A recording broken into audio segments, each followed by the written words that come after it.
Hello and welcome to the Nighttime Biographies. Tonight we will trace the extraordinary life of William I of England, known in his own time as William the Bastard, and to history as William the Conqueror. We will walk with him through the terrors of his childhood, ride beside him into the chaos of medieval battle, and stand with him as he transforms from a hunted boy into the architect of a New England.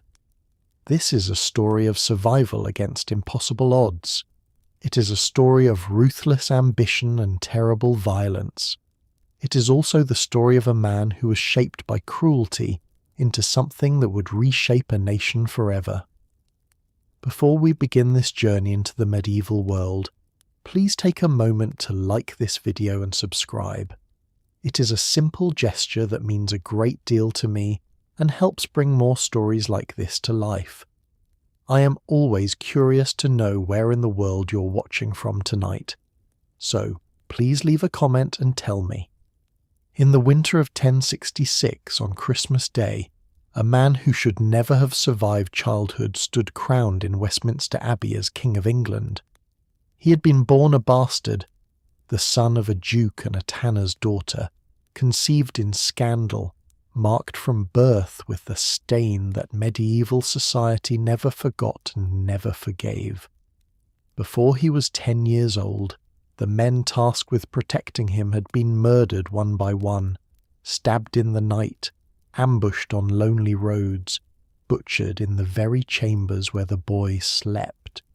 He'd been hidden in peasant cottages, smuggled through the darkness of his own duchy, hunted like an animal through lands that were supposed to be his birthright.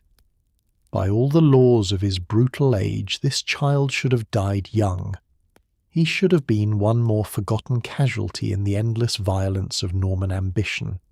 His name should have vanished into the silence of unmarked graves, and yet this same boy would grow to become the most feared warrior in Christendom. He would cross the sea with an army, shatter the English kingdom in a single afternoon of slaughter, and plant his bloodline so deeply in British soil that it endures to this day. The current monarch of the United Kingdom descends from him. Nearly 1,000 years after his death, his shadow still falls across the modern world. How does this happen? How does a child marked for death become the conqueror? And now, let the noise of the modern world fade away.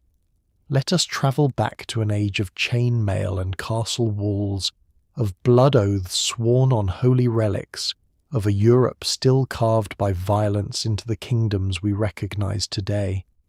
We begin not with William himself, but with the world that made him. A world of wolves wearing the cross of Christ, of Vikings who had traded their long ships for warhorse and prayer. But to understand how a bastard became a conqueror, we must first understand the blood that ran through his veins. Blood that was not French, not truly, but something far older and far more dangerous.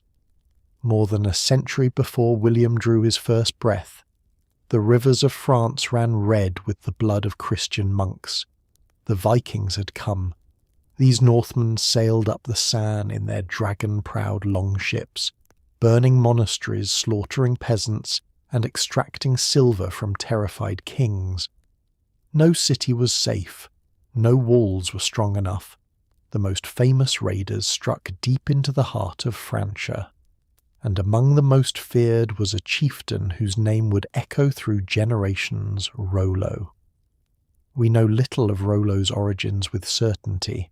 Some chronicles claim he was Norwegian, others Danish.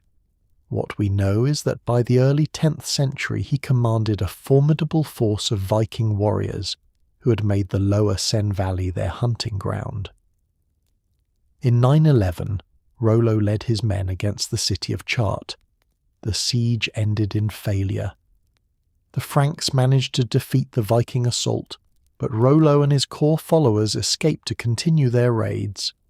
The Frankish king Charles the Simple faced an impossible situation.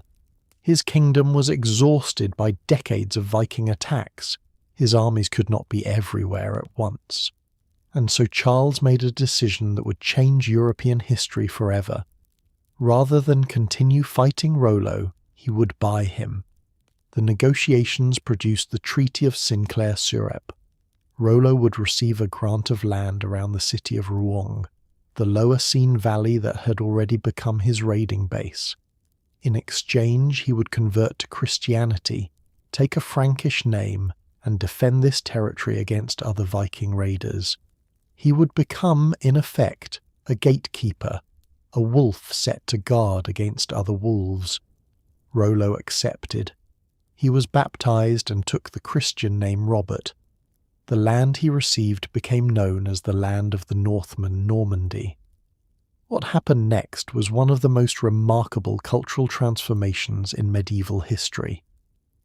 Within just 2 or 3 generations, these Scandinavian raiders became French.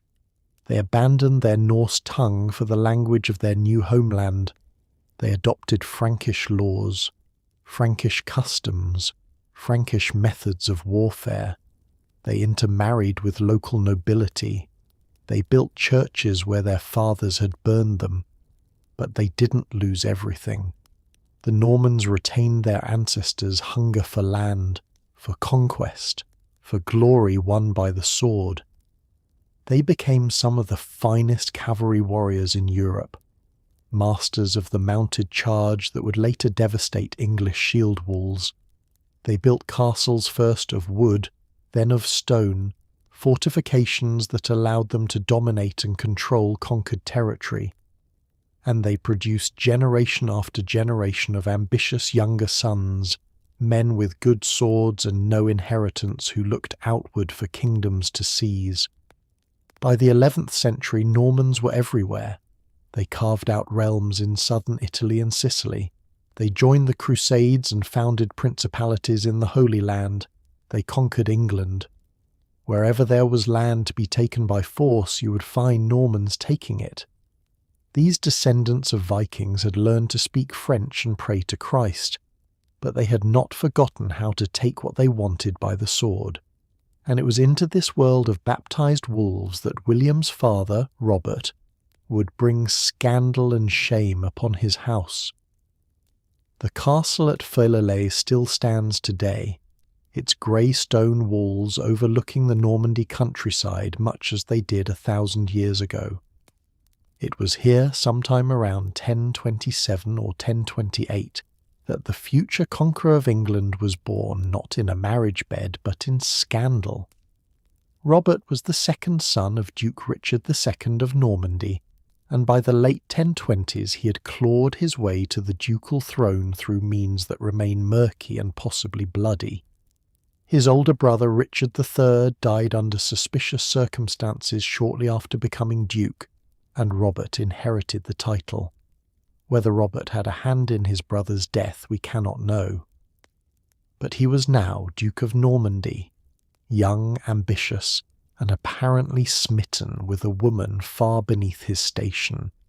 Her name was Herve. She was the daughter of Fulbert, a tanner in the town of Fillets. Tanning was considered one of the most degrading occupations in medieval society. The stench of the chemicals used to cure leather clung to those who worked with it, and tanners were often forced to live on the outskirts of towns. For a duke to take a tanner's daughter as his formal wife was unthinkable. It would have been an insult to every noble family in Normandy. But Robert wanted her, and so he took her as his concubine. Such arrangements were not unusual among the Norman aristocracy. They called it a Danish marriage, a relationship that carried some social recognition without the formal bonds of Christian matrimony. Her labour came to live with Robert, and sometime around 1027 or 1028 she bore him a son. They named him William. The stain of his birth would follow him for the rest of his life. His enemies would call him William the Bastard, and they meant it as the insult it was. In the rigid hierarchy of medieval society, illegitimate children occupied an ambiguous and vulnerable position. They could be acknowledged by their fathers, educated, even loved. but they could never fully escape the taint of their conception.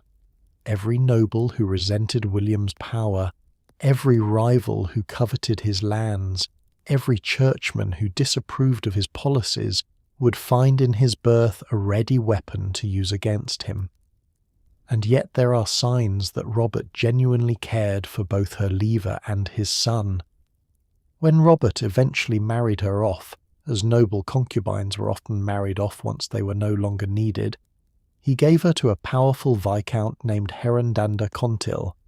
It was a good match, one that suggests Robert wanted to ensure her future.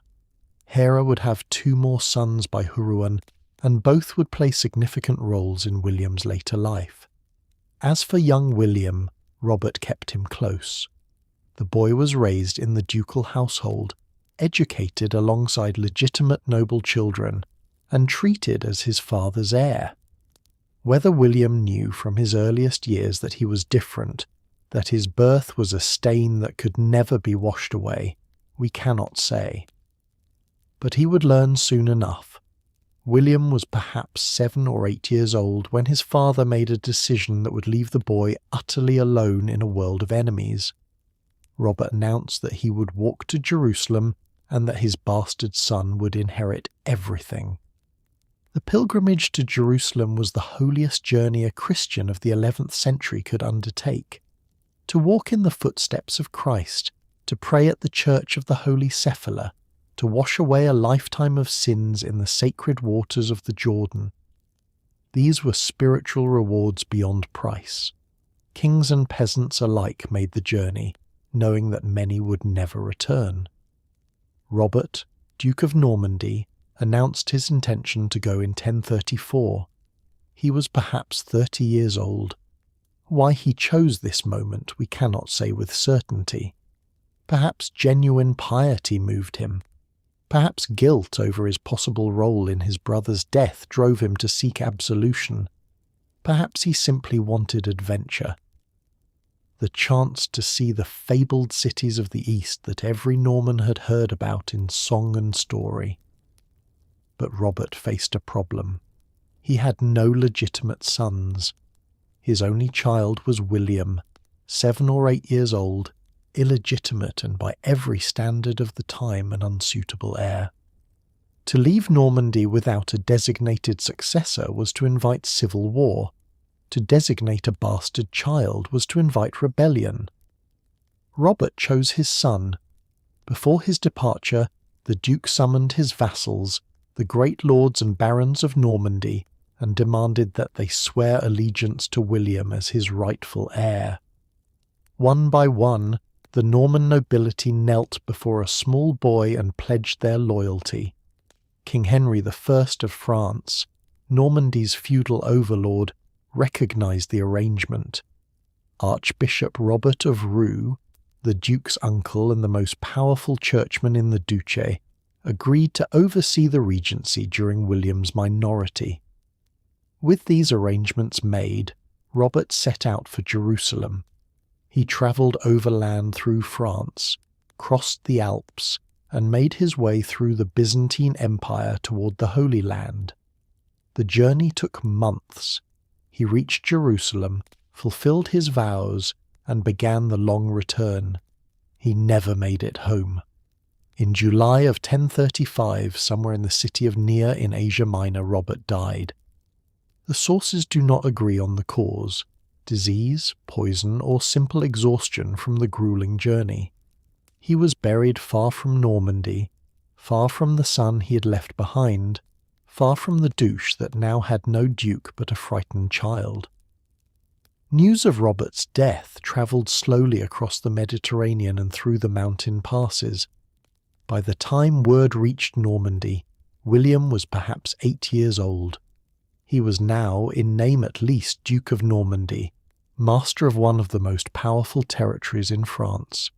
In reality, he was prey.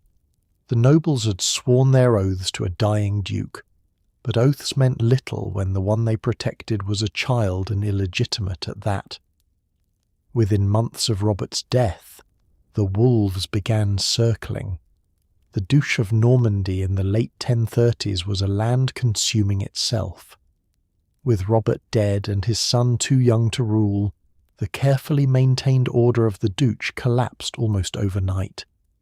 The great lords who had sworn to protect William saw instead an opportunity to seize power for themselves. The Regency Council that Robert had established fractured into competing factions, and across Normandy, baronses who'd been kept in check by a strong duke now pursued their own ambitions without restraint. Private wars erupted everywhere. Lords fortified their castles and attacked their neighbours. Old feuds, suppressed for years, exploded into violence. The roads became dangerous. Trade suffered. Peasants fled their lands or were caught in the crossfire between warring nobles.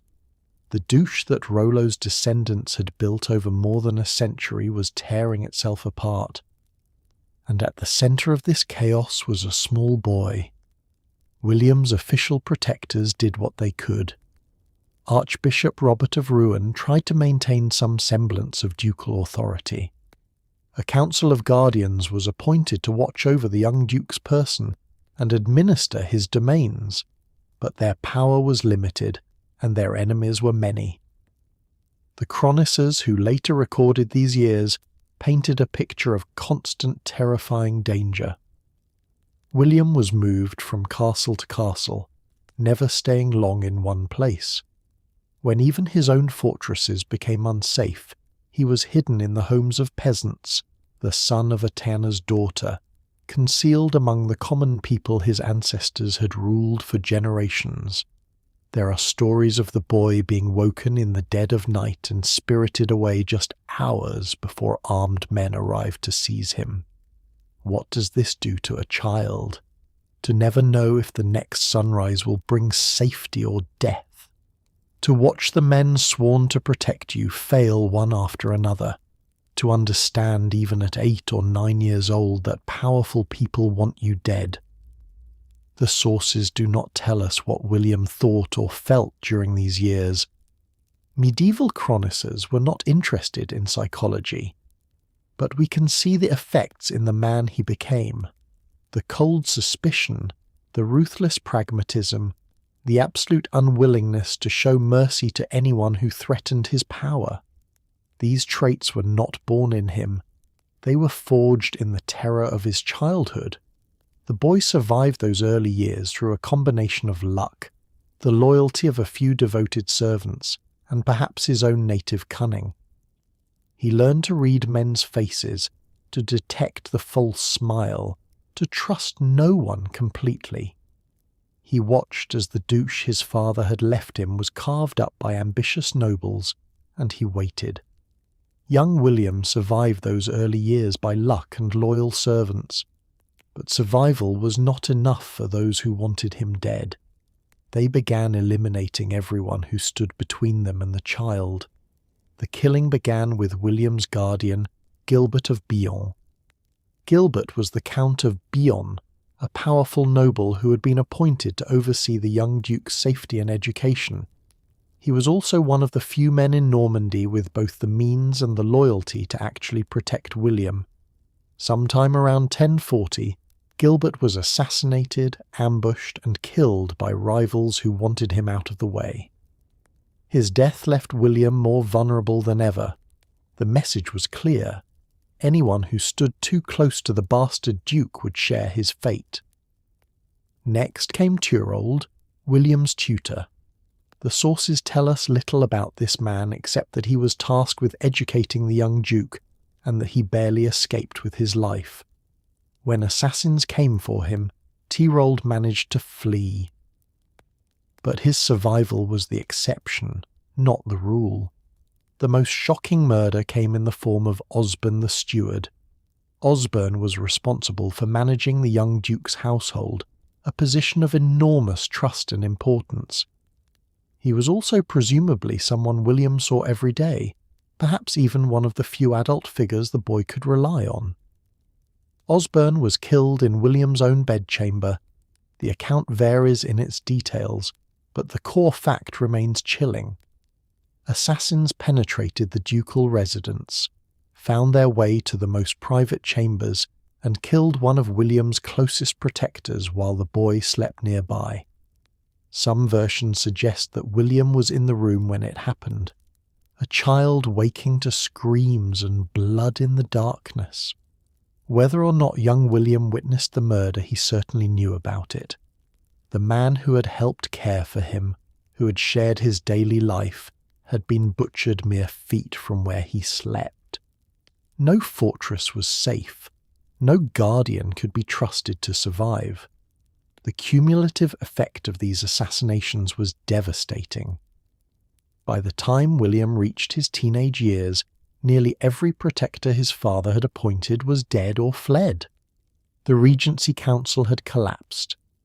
Normandy remained a patchwork of feuding lords, and the young duke's actual authority extended little beyond the walls of whatever castle he happened to occupy at the moment. But something else had happened too. The terrified boy was becoming something harder, something more dangerous. William had learned the central lesson of his age. Power was the only protection. Those who lacked it died. Those who possessed it could kill with impunity. He was perhaps 16 or 17 years old when he began to assert himself to transition from protected child to active participant in Norman politics. He had survived the worst. He had outlasted the killers and the chaos. And then, just as he was beginning to find his footing, his own cousin decided that the time had come to end the bastard's life for good. Guy of Burgundy believed he should be Duke of Normandy. As a grandson of Duke Richard II through his mother, Guy had a claim to the Norman succession, a claim that in his view was far superior to that of an illegitimate child born to a tanner's daughter. He was older than William, more experienced, and backed by a significant faction of Norman nobles who despised the bastard duke and everything he represented. For years, Guy had watched and waited as William somehow survived the chaos of his minority. But by 1046, William was approaching adulthood. Soon he would come fully into his power, and the window of opportunity would close forever. Guy gathered his allies, a coalition of disaffected nobles who shared his contempt for William's illegitimacy and his ambitions for power. And they hatched a plan. They would ambush William and kill him. The plot was simple and direct. William would be caught unaware, far from any significant military support, and murdered before he could rally his loyal followers. With the bastard dead, Guy would claim the duchy and the Norman nobility would be forced to accept reality. But someone talked, a loyal servant. The sources do not agree on who learned of the conspiracy and warned William. The warning came just in time. The young duke, probably not yet 20 years old, found himself fleeing into the night, riding for his life through the very lands that were supposed to be his birthright. He rode west toward the frontier. He crossed into the territory of the French king. His destination was the royal court of Henry I of France. The same king who had recognized William's succession a decade earlier, the feudal overlord to whom Normandy technically owed allegiance. It was a desperate gamble. William arrived at the French court not as a proud duke demanding his rights, but as a frightened young man seeking protection from his own subjects. He needed military force, and he could not raise it himself. Only the King of France could provide an army large enough to crush the rebellion that Guy and his allies had ignited. Henry agreed to help. The reasons were partly feudal obligation. William was technically the king's vassal, and a king who did not protect his vassals would soon have none. But there were practical considerations as well. A Normandy torn apart by civil war was a threat to French stability. Better to have a grateful, dependent duke than a chaotic, failed state on the border. The king gathered his army, and William, who had arrived as a fugitive, prepared to ride back into Normandy at the head of a royal host. William arrived at the French king's court as a hunted fugitive begging for aid. He would leave as something else entirely, a young commander about to win his first battle and announce himself to the world. In the summer of 1047, the combined army of King Henry I and Duke William of Normandy marched into rebel territory. The forces that Guy of Burgundy and his allies had assembled were impressive. Chroniclers suggest the rebel army may have numbered as many as 20,000 men, a massive host by the standards of 11th century warfare. They held the advantage of fighting on their own ground, in territory they knew well, and they had the confidence that comes from knowing that most of the duchies supported their cause. Against them came the royal army, perhaps 10,000 strong, reinforced by William's loyal Norman followers.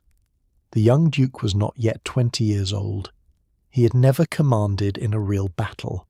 Everything he had built, everything he had survived now came down to a single day of violence. The two armies met at Val-ès-Dunes, a plain near the city of Caen. The battle began with a clash of cavalry, the armoured knights who formed the core of Norman military power.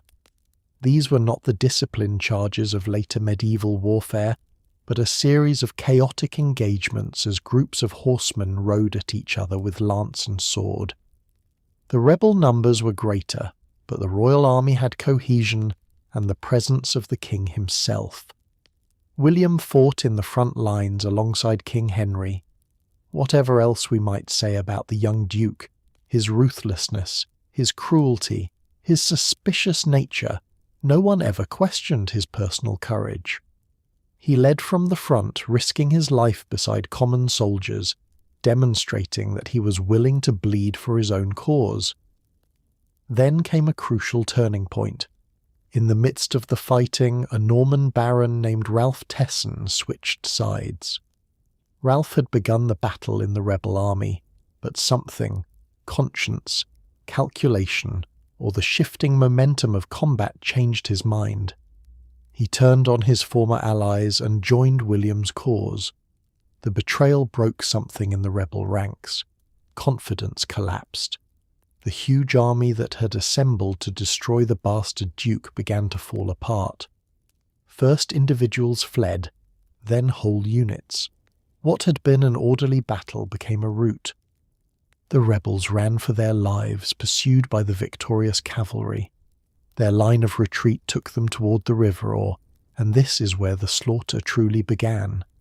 Thousands of men tried to ford the river at once, their horses stumbling, their armour dragging them under. The water ran red with blood. Men drowned in their dozens, pushed under by the weight of those behind them, cut down by the swords of those who pursued. A chronicler recorded that the bodies were so numerous they blocked a mill downstream. The water wheel clogged with the dead could not turn. It was an image that would have haunted anyone who saw it, a testament to the scale of the killing that had transformed a summer day into a charral field. When the battle was over, William had won his first great victory. The rebel coalition was shattered. Many of their leaders were dead or captured. The young duke who had fled for his life just months earlier now stood master of the battlefield. But Guy of Burgundy had escaped. Val-ès-Dunes was William's first great victory.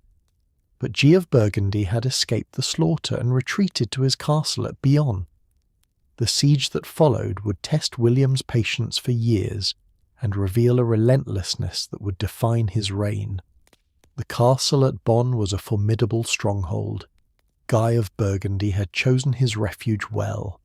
The fortress was well provisioned, well fortified, and positioned to withstand a prolonged siege. Medieval castles were designed for exactly this purpose, to allow a small garrison to hold out against a much larger army, buying time for relief forces to arrive or for the besieging army to exhaust itself and go home. William had no intention of going home. The siege began in the aftermath of Val-ès-Dunes and would last approximately 3 years. 3 years of watching and waiting, 3 years of maintaining an army in the field, feeding soldiers, preventing desertion, and blocking any attempt to resupply the castle. For a young duke still consolidating his power, still facing potential challenges from other quarters, it was an enormous commitment of resources and attention. But William would not relent. The siege of Brienne taught William lessons he would apply for the rest of his life. He learned that castles were the keys to controlling territory, that whoever held the fortresses held the land. He learned the mathematics of siege warfare, the calculation of supplies and time, the patient grinding down of an enemy's will, and he learned something about himself, that he possessed a capacity for sustained methodical pressure that his more impulsive rivals lacked. Guy held out as long as he could, but by around 1050, the situation inside Bayonne had become untenable. Food was running out. No relief force had come. The men who had followed Guy into rebellion were watching their cause with her day by day. Finally, the castle surrendered. The terms of Guy's defeat were permanent exile. He would leave Normandy forever, stripped of his lands and his claims, forbidden to return on pain of death. It was a complete and final victory. The last serious internal challenge to William's rule from within his own family had been eliminated. The young duke was now approximately 22 or 23 years old. He had survived assassination attempts, a major rebellion, and a years-long siege. He had proven himself in battle and demonstrated the patience to see a difficult campaign through to the end. He was becoming the ruler his father had hoped he might be. But William was not content merely to consolidate.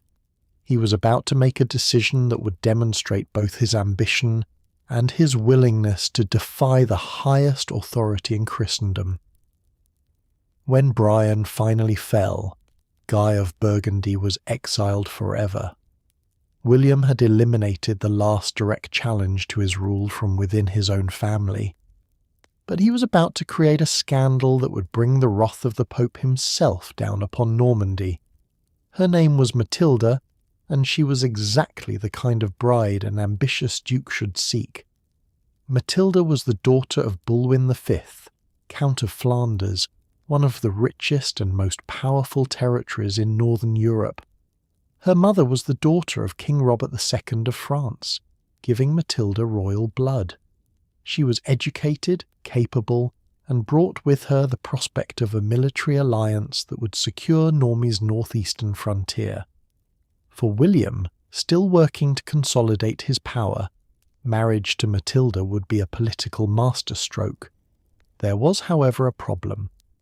In 1049, Pope Leo IX forbade the marriage.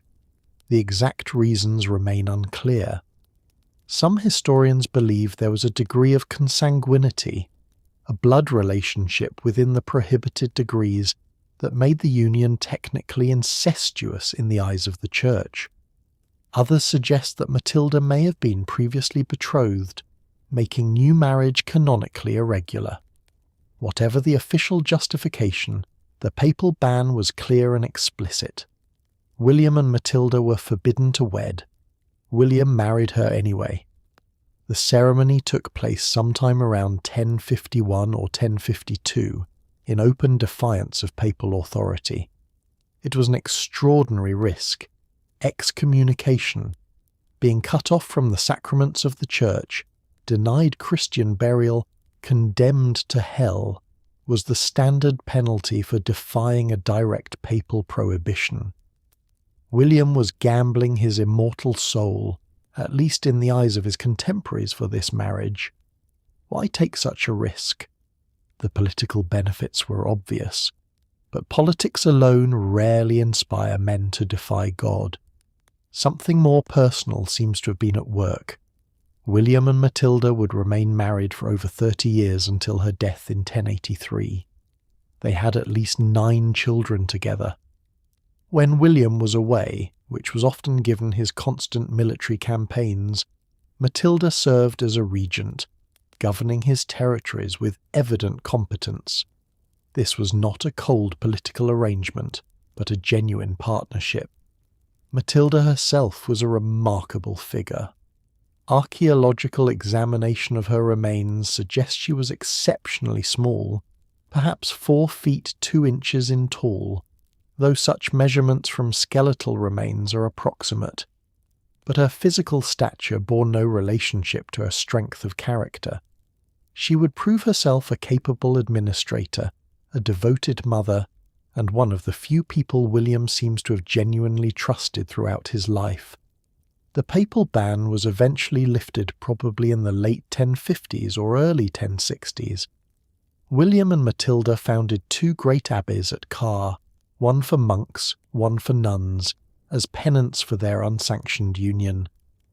These magnificent buildings still stand today, monuments to a marriage that began in defiance and endured through decades of war and conquest. But in the short term, the marriage sent a signal that could not be ignored.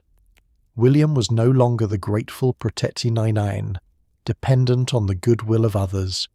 He was making his own decisions, forming his own alliances, building his own power, and one man in particular was watching with growing concern.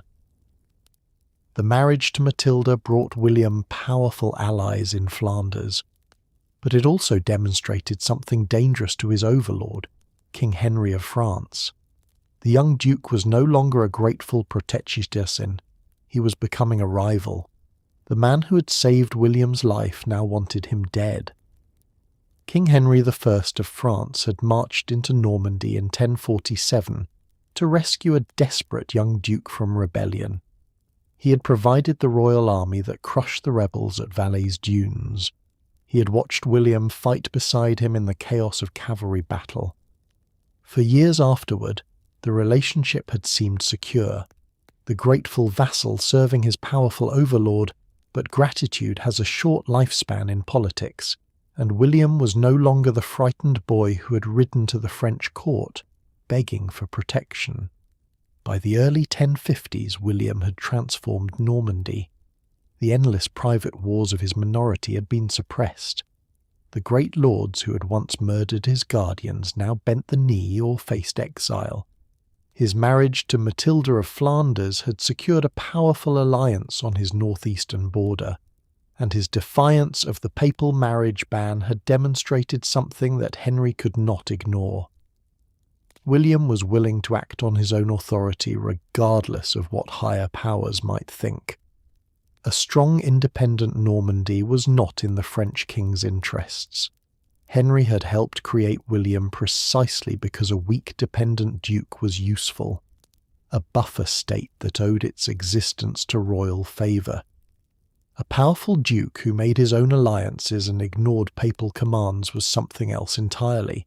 He was a threat. Sometime around 1052 or 1053, Henry's policy shifted from protection to destruction. The king found willing allies. Geoffrey Martel, the Count of, was one of the most aggressive lords in France. He had spent years expanding his territory through war and intimidation, and he saw Normandy as the next target for his ambitions. An alliance with the French crown against their mutual neighbour made perfect strategic sense. Henry also reached out to disaffected Norman lords, men who resented William's growing power or nursed old grievances from the civil wars. The coalition that formed was formidable. 2 great armies would march on Normandy from different directions, forcing William to divide his forces or face destruction. For William, the betrayal must have been bitter. The king who had once fought beside him was now the architect of his potential destruction. But William had long since learned that loyalty was conditional and that survival depended on his own strength, not the goodwill of others. The invasion came in 1054. King Henry led one army into Normandy from the east, while a second French force commanded by the king's brother Odo struck from another direction. The strategy was sound. William could not be everywhere at once. If he concentrated against one army, the other would ravage his lands unopposed. William faced the army of his own king with inferior forces. He could not defeat both invasion columns simultaneously. He would have to gamble everything on speed, intelligence, and the hope that his enemies would make a mistake. The French army under Odo moved through eastern Normandy like a plague of locusts. They burned villages, they seized livestock, they stripped churches of their silver. The soldiers, far from home and confident in their numbers, dispersed across the countryside to maximize their plunder. Discipline collapsed as men competed to fill their saddlebags with loot. The column that had entered Normandy as an organized military force was becoming a scattered mob of raiders. William was watching. The Duke could not face King Henry's main army and simultaneously deal with the second invasion force. So he made a calculated decision. He would shadow the king personally, keeping Henry pinned and cautious, while sending his most trusted commanders to deal with the raiders in the east. The men William chose for this mission understood exactly what was required.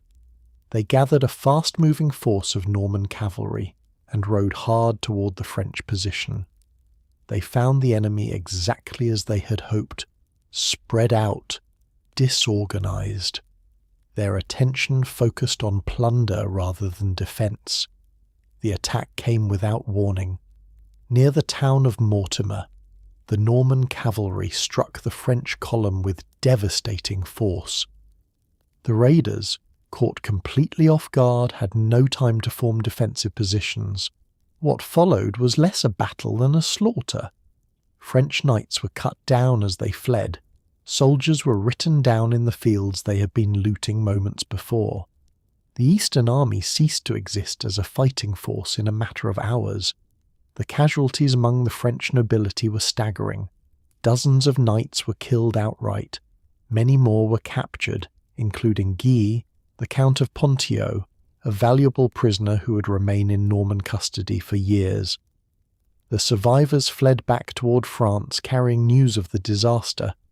But William was not content with mere victory. He wanted King Henry to know. That night, a Norman rider approached the French royal camp. The king's army was still in the field, still a potent force, still a threat to Normandy. But the messenger had not come to negotiate. He had come to deliver a message. Standing at the edge of the camp within earshot of the royal pavilion, the Norman began to shout. He proclaimed the destruction of the Eastern Army. He listed the noble dead. He described the capture of the Count of Ponthieu. His voice carried through the darkness to the ears of the king and his assembled lords. The theatrical announcement achieved its purpose. Henry understood that his two-pronged invasion had failed. One of his armies was destroyed. His own force was now isolated, deep in hostile territory, with no prospect of the coordinated attack he had planned. The king withdrew from Normandy. For William, Mortimer was a vindication of his strategic instincts. He had read his enemies correctly, delegated to capable subordinates, and turned a desperate defensive situation into a decisive victory. At approximately 26 years old, he was proving himself one of the most capable military commanders in France. Mortimer was a humiliation for King Henry, but it was not a decisive end. 3 years later, the king would return with an even larger army. Determined to destroy his rebellious vassal once and for all, King Henry was not a man who accepted humiliation gracefully. For 3 years after Mortimer, he brooded and planned. He rebuilt his alliances, he gathered his resources, and in 1057 he launched a second invasion of Normandy. Larger, better organized, and more determined than the first. This time, the king took no chances with divided forces. He led the main army himself, accompanied once again by Geoffrey Martel of Anjou. The combined host that crossed into Norman territory was the most formidable military force William had ever faced. Its mission was simple: crush the Duke who had defied his sovereign. William responded with a strategy that required iron nerves and perfect timing. Rather than meet the invaders in pitched battle, a fight he might well lose against superior numbers, William shadowed the French army. He kept his forces close enough to threaten, but refused to engage directly. His cavalry harassed the enemy's flanks and supply lines. His scouts tracked every movement. He was waiting for something, though the French did not know what. The royal army pushed deeper into Normandy, burning and pillaging as it went. Eventually their line of march brought them to the river dives near the town of Varavaville. The river was tidal at this point. Its depth and width changed dramatically depending on the hour. At low tide it could be crossed at certain fords. At high tide it became an impossible barrier. The French began their crossing at low tide. It was a large army, and moving thousands of men with their horses, baggage and plunder across a river took time. The vanguard splashed through the shallow water and reached the far bank without incident. The main body followed. King Henry himself crossed with the leading elements, and then the tide came in. The waters of the dives rose steadily, relentlessly. What had been a manageable ford became a deadly trap. The rear guard of the French army, still on the Norman side of the river, found itself cut off. The water was too deep to cross. Their comrades on the far bank could not return to help them. This was the moment William had been waiting for. The Norman cavalry descended on the trapped French rearguard with terrible ferocity. These men had no escape. They could not flee across the rising river. They could not expect rescue from their king. They could only fight and die. On the far bank, King Henry I of France watched helplessly as his soldiers were massacred. The screams of dying men carried across the water. The crash of weapons and the thunder of hooves mixed with the sound of the rising tide. The king could do nothing. His army was divided by an impossible barrier, and the Normans were destroying the portion he could not reach. When the slaughter was complete, William withdrew his forces. He had no need to pursue the king across the river. The damage was done. The French army had lost its rear guard, its baggage train, and any appetite for continued invasion. Henry retreated from Normandy for the second time. After Varavaville, no foreign army would invade Normandy during William's lifetime, and within 3 years something remarkable happened. Both of his greatest enemies died, leaving William with no serious rival in all of northern France. Fortune, which had been so cruel to William in his childhood, now turned in his favour with breathtaking speed. In the summer of 1060, King Henry I of France died. He was approximately 52 years old. The cause was likely illness. The sources do not provide details, but the timing could not have been more advantageous for the Duke of Normandy. Henry had spent the last decade trying to destroy William. Now he was gone. His successor was his son Philip I, a child of approximately 8 years old. France would be governed by a regency for years to come, with all the weakness and distraction that minority rule entailed. The aggressive, coordinated opposition that Henry had organised against Normandy dissolved overnight. The new French government had neither the capacity nor the inclination to continue the old king's vendetta.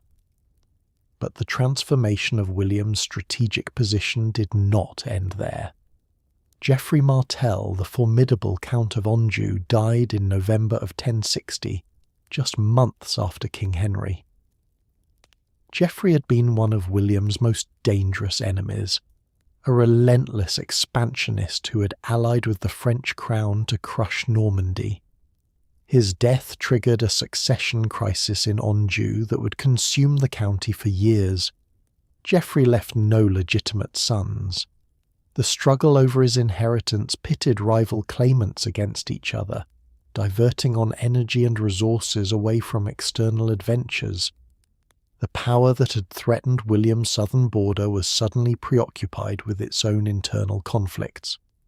William was approximately 32 or 33 years old when these deaths reshaped the political landscape of northern France. For the first time in his life, he faced no serious external threat. The king who had betrayed him was dead. The count who had allied against him was dead.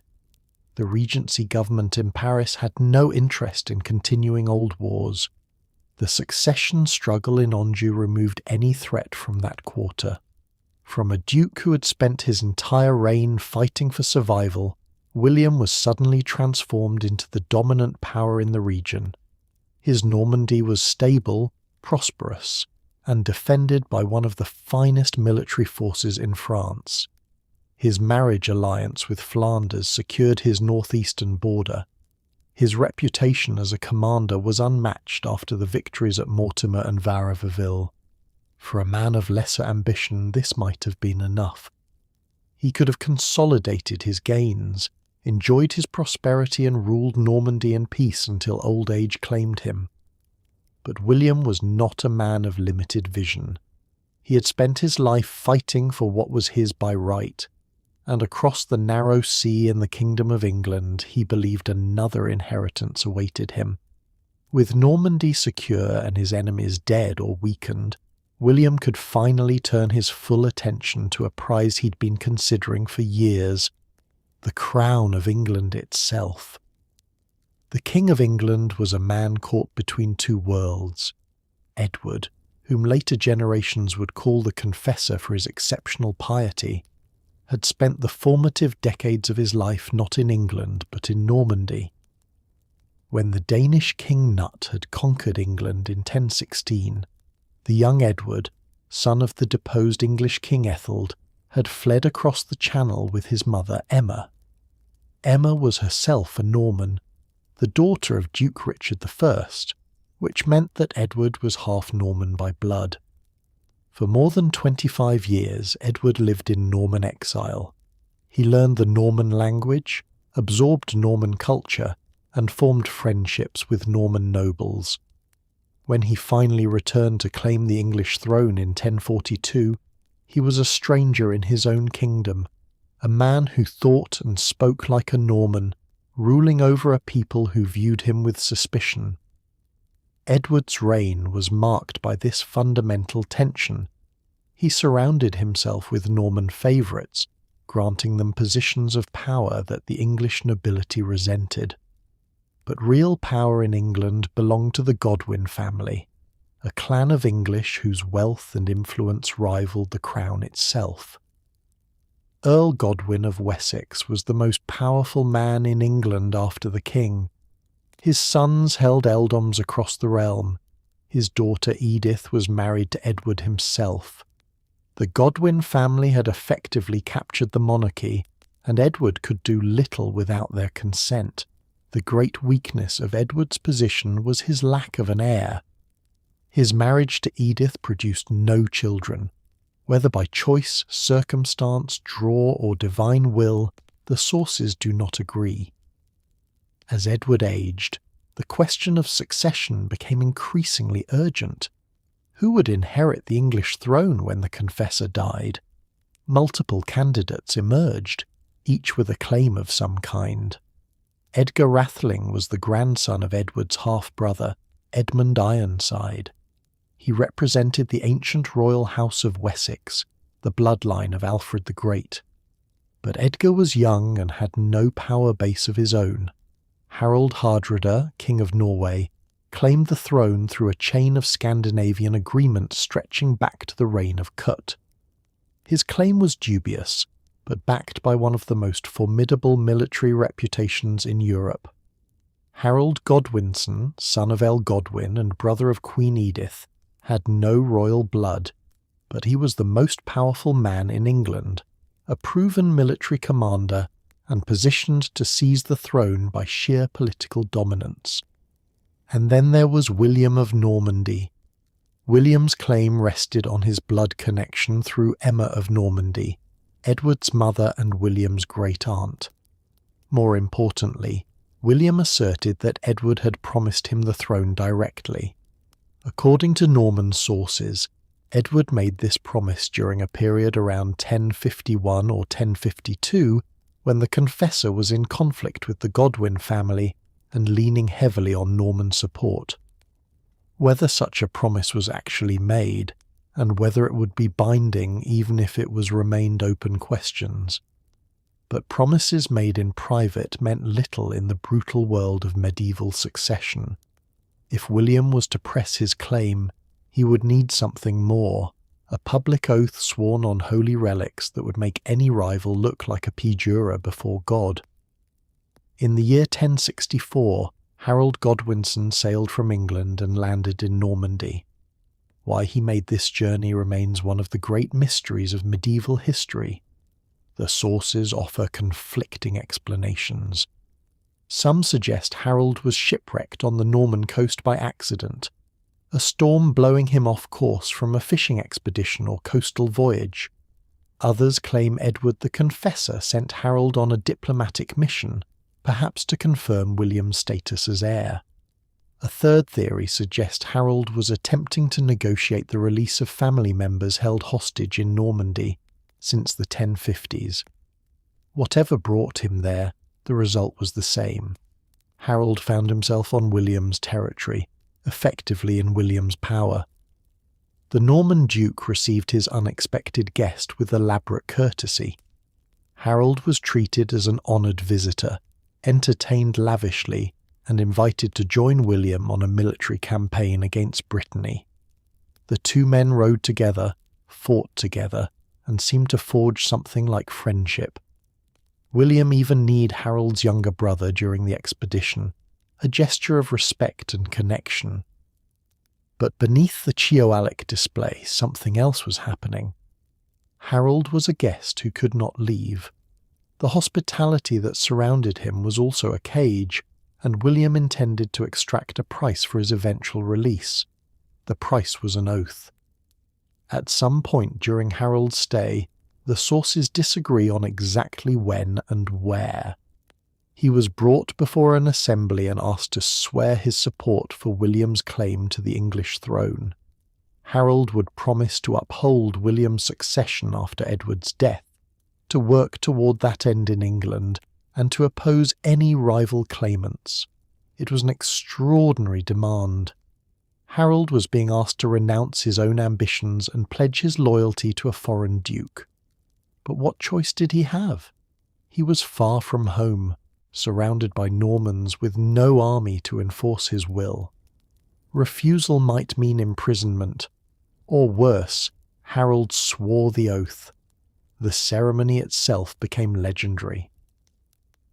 According to Norman accounts, William had prepared a particular humiliation. The relics upon which Harold swore were concealed beneath a cloth covering the altar. Harold placed his hands on what he thought was an ordinary surface, only to discover afterward that he had sworn upon the bones of saints, the most sacred and binding form of oath possible in medieval Christianity. Whether this story of concealed relics is true or later propaganda, the effect was the same. Harold had publicly committed himself to supporting William's claim. He had called upon the saints as witnesses to break such an oath was perjury before God, an offence that imperilled the immortal soul. Harold returned to England as a free man. He resumed his position as the most powerful earl in the kingdom, the presumptive successor to the ageing Edward. Perhaps he told himself that an oath sworn under duress was not truly binding. Perhaps he believed he could find some way to escape its terms. But across the Channel, William remembered, he had witnesses. He had the testimony of the sacred relics. And when the moment came, he would use that oath as a weapon more powerful than any sword. Harold returned to England, having sworn an oath he never intended to keep. He had bought his freedom with promises, but oaths sworn on the bones of saints were not easily forgotten, especially by a man like William, who would use every weapon available, sacred or profane. The old year turned to new, and with it came the end of an era. Edward the Confessor had been ill for some time. The pious king who had spent his reign caught between Norman favourites and English earls, between his own weakness and the power of the Godwin family, was finally dying. On January the 5th, 1066, in his palace at Westminster, Edward breathed his last. The succession crisis that everyone had been anticipating for years was now upon England. What happened in the hours after Edward's death would shape the destiny of the kingdom. The dying king allegedly nominated Harold Godwinson as his successor, or so Harold's supporters claimed. Whether Edward genuinely made such a deathbed designation, or whether Harold simply asserted it to legitimize his seizure of power, cannot be known with certainty. The sources are partisan, written by the victors or their opponents. What is certain is the speed with which Harold acted. On January the 6th, the very day after Edward's death, Harold Godwinson was crowned King of England in Westminster Abbey. The coronation took place before any rival claimant could respond, before messengers could even carry news of Edward's death to foreign courts. Harold had the crown on his head while Edward's body was still warm in its grave. The haste was revealing. Harold understood that his claim was vulnerable. He had no royal blood. His only title to the throne was political power and the alleged nomination of a dead king. If he gave his enemies time to organize, time to contest the succession, he might lose everything. But speed could not eliminate the rivals. In Norway, Harald Hardrada, King of Norway, veteran of wars from Constantinople to Scandinavia, known across Europe as a warrior of legendary ferocity, had been nursing his claim to the English throne for years. The death of Edward and the disputed succession gave him the opportunity he'd been waiting for. In Normandy, William received the news with a very different reaction. Harold had been crowned. The man who had sworn an oath on holy relics to support William's claim was now wearing the English crown himself. The perjurer sat upon a stolen throne, and there was Edgar Atheling, the young grandson of Edmund Ironside, whose blood claim was stronger than either Harold's or William's. But Edgar was perhaps 14 years old, without army, without powerful supporters, a legitimate heir with no means to press his legitimacy. England now had 3 men who believed the crown was rightfully theirs. 2 of them commanded formidable military forces. One of them already wore the crown. The stage was set for one of the most famous and consequential years in all of European history. When news of Harold's coronation reached Normandy, William flew into a rage. The man who had sworn an oath on holy relics was now a crowned king and a perjurer. William began planning the greatest gamble of his life, an invasion across the sea to take a kingdom by force. No Norman duke had ever attempted anything like what William now proposed. Crossing the English Channel with an army was not simply a matter of courage. It was a logistical challenge of staggering complexity. Normandy had no standing navy. Its military strength lay in cavalry, mounted knights whose power depended on their horses. Those horses would need to survive a sea voyage. The men would need to be fed, equipped, and kept together during weeks of preparation. Ships would need to be built, hundreds of them, in a matter of months. William threw himself into the task with the same relentless energy he had applied to every challenge of his life. The shipbuilding campaign that unfolded across Normandy in the first half of 1066 was unprecedented. Chroniclers would later claim that hundreds of vessels were constructed, though exact numbers are impossible to verify. Trees were felled along the rivers. Carpenters worked from dawn to dusk. Ships took shape in harbours and inlets along the Norman coast. Transport vessels designed to carry horses. Supply ships packed with weapons and food. warships to protect the fleet during crossing. But ships alone would not conquer England. William needed men, far more men than Normandy alone could provide. The Duke sent recruiters across France and beyond. He offered land, wealth, and glory to anyone willing to join his venture. Knights from Brittany answered the call. Warriors from Flanders, from Maine, from territories across northern France saw opportunity in William's gamble.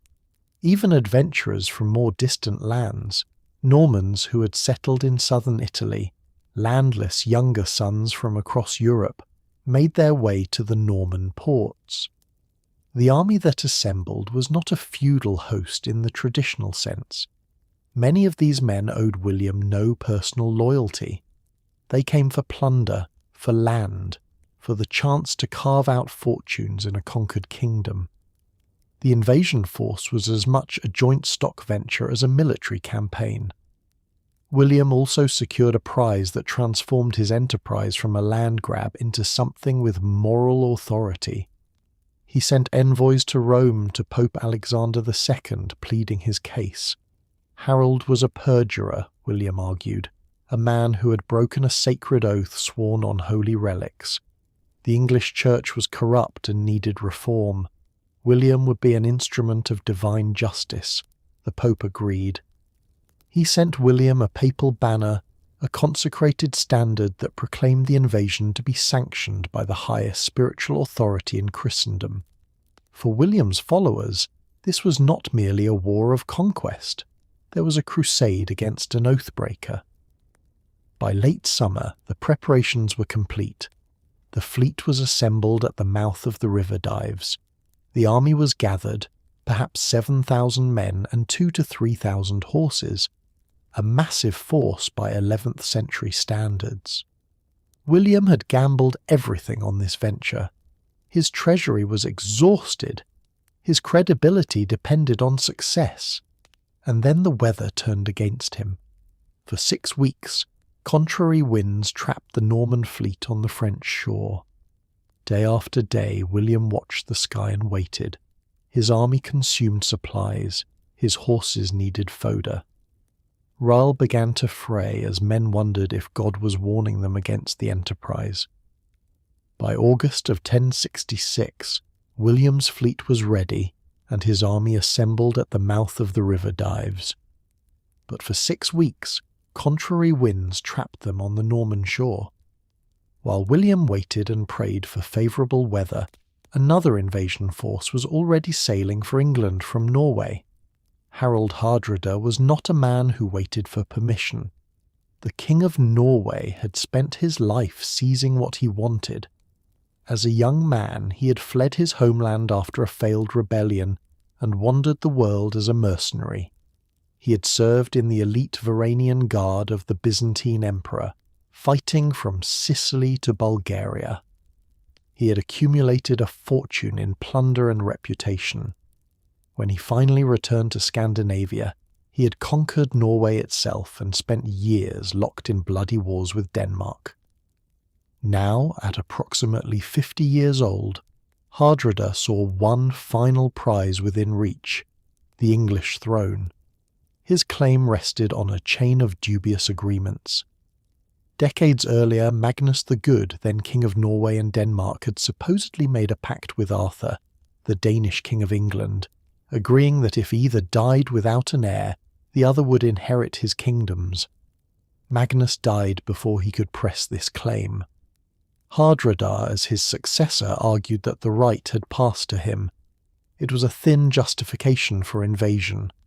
But Hardrada had something more persuasive than legal arguments. One of the largest Viking fleets assembled in a generation. In September of 1066, that fleet appeared off the coast of northern England.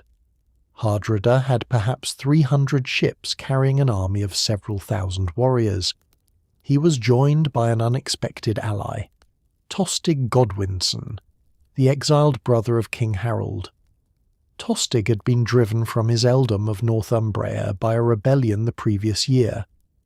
Now he sought revenge and restoration through foreign invasion. The combined force sailed up the Humber estuary and the River Ouse, striking deep into the heart of northern England. The local defence fell to the Northerners, Edwin of Mere and Morcar of Northumbria. Young men with limited military experience facing the most battle-hardened commander in Europe. On September the 20th, the two armies met at Fulford, just outside the city of York. The battle was a disaster for the English. The Northerners were routed, their armies were shattered. York itself surrendered to Hardrada, who seemed on the verge of conquering half of England in a single stroke. King Harold Godwinson received the news in the south, where he'd been watching the Channel for William's fleet. The situation was desperate. One invasion had succeeded, another was still coming. Harold had to act immediately or lose his kingdom piece by piece. What followed was one of the most remarkable military marches in medieval history. Harold gathered his household troops and whatever forces he could muster and drove north at a pace that seemed impossible. In approximately 4 days, his army covered nearly 200 metres, an astonishing feat for an 11th century force. On September the 25th, Harold caught Hardrada completely by surprise at Stamford Bridge east of York. The Norwegians had expected negotiations, not battle. Many had left their armour behind. The fight that followed was brutal and decisive. Hardrada was killed. Tostig was killed. The Norwegian army was annihilated so thoroughly that of the 300 ships that had brought them to England, only 24 were needed to carry the survivors home. On September the 25th, Harold Godwinson achieved one of the greatest military triumphs in English history, destroying the Norwegian army at Stamford Bridge and killing Hardrada himself. But his exhausted troops had barely begun celebrating when messengers arrived from the south.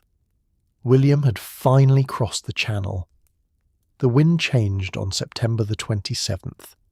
For 6 agonizing weeks, William had watched his army consume its supplies, while contrary breezes kept his fleet pinned to the Norman coast.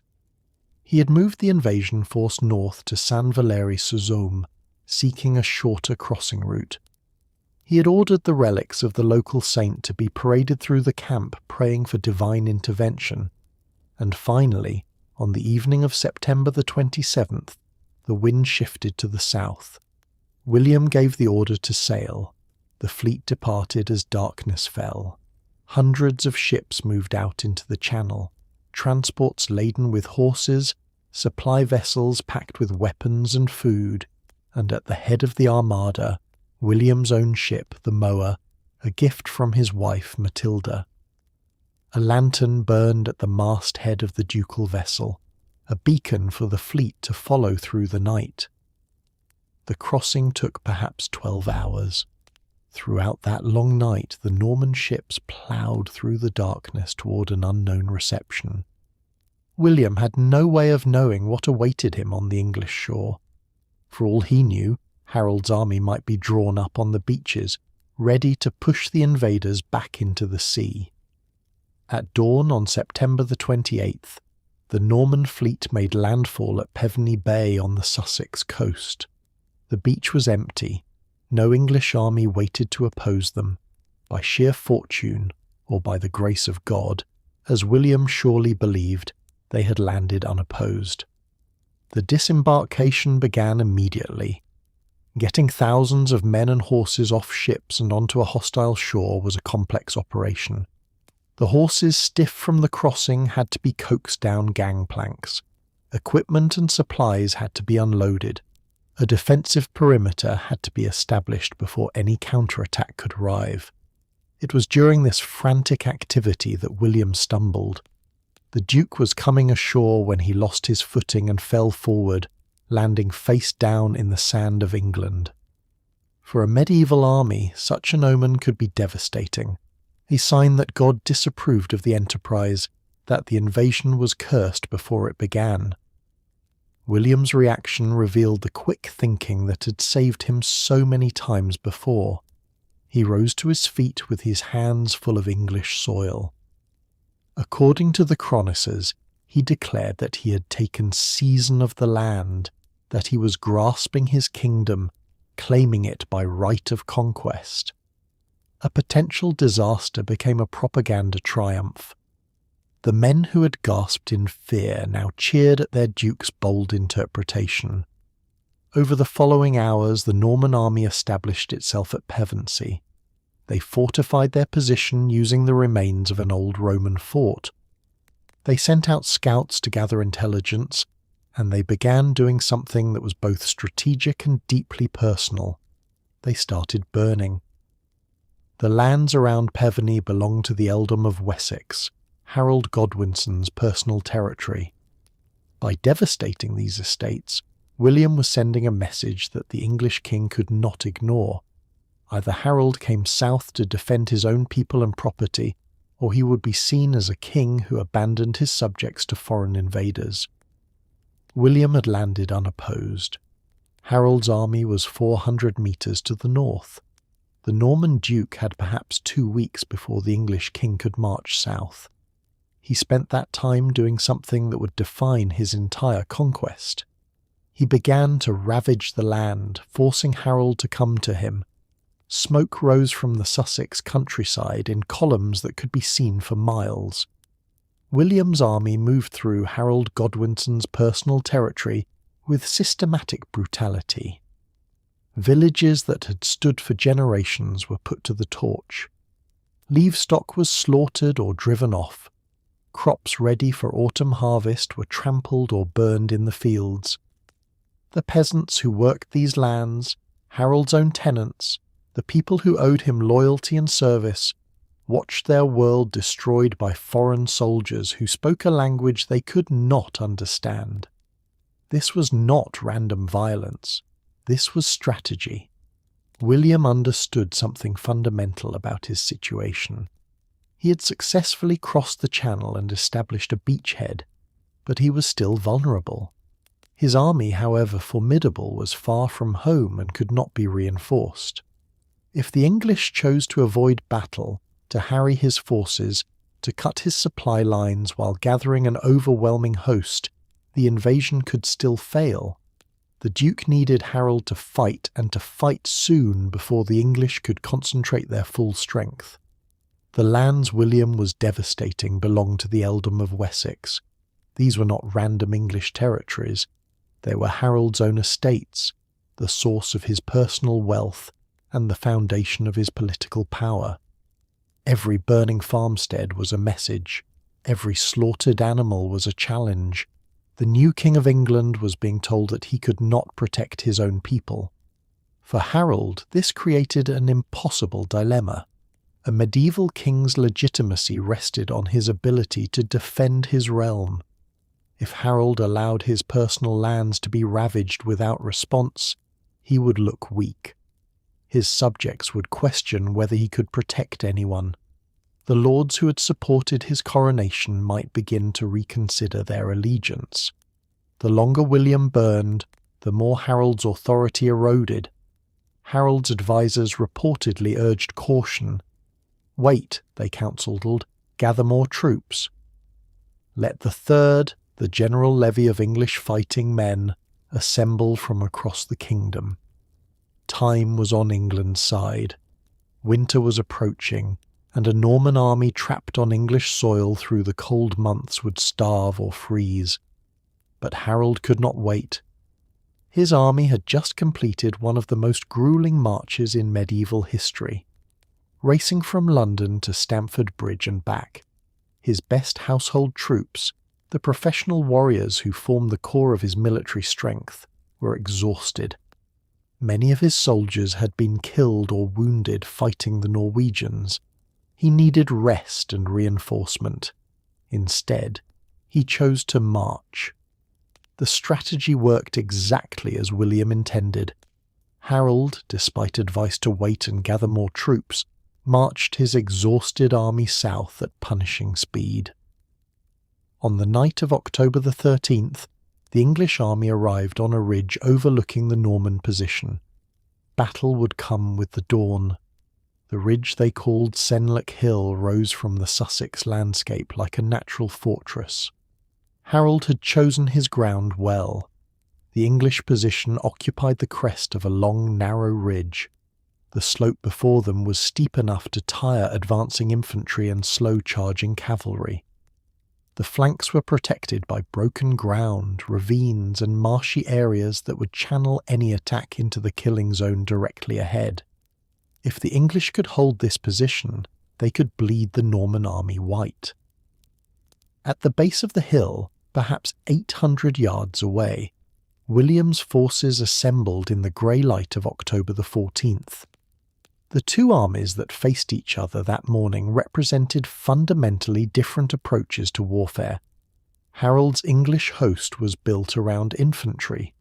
At its heart stood the House Carles, professional warriors who served the king and the greats. These men carried the great two-handed axes that had become the signature weapon of Anglo-Scandinavian warfare. A housecar with a Danish axe could split a horse's skull or cleave through a knight's chainmail with a single blow.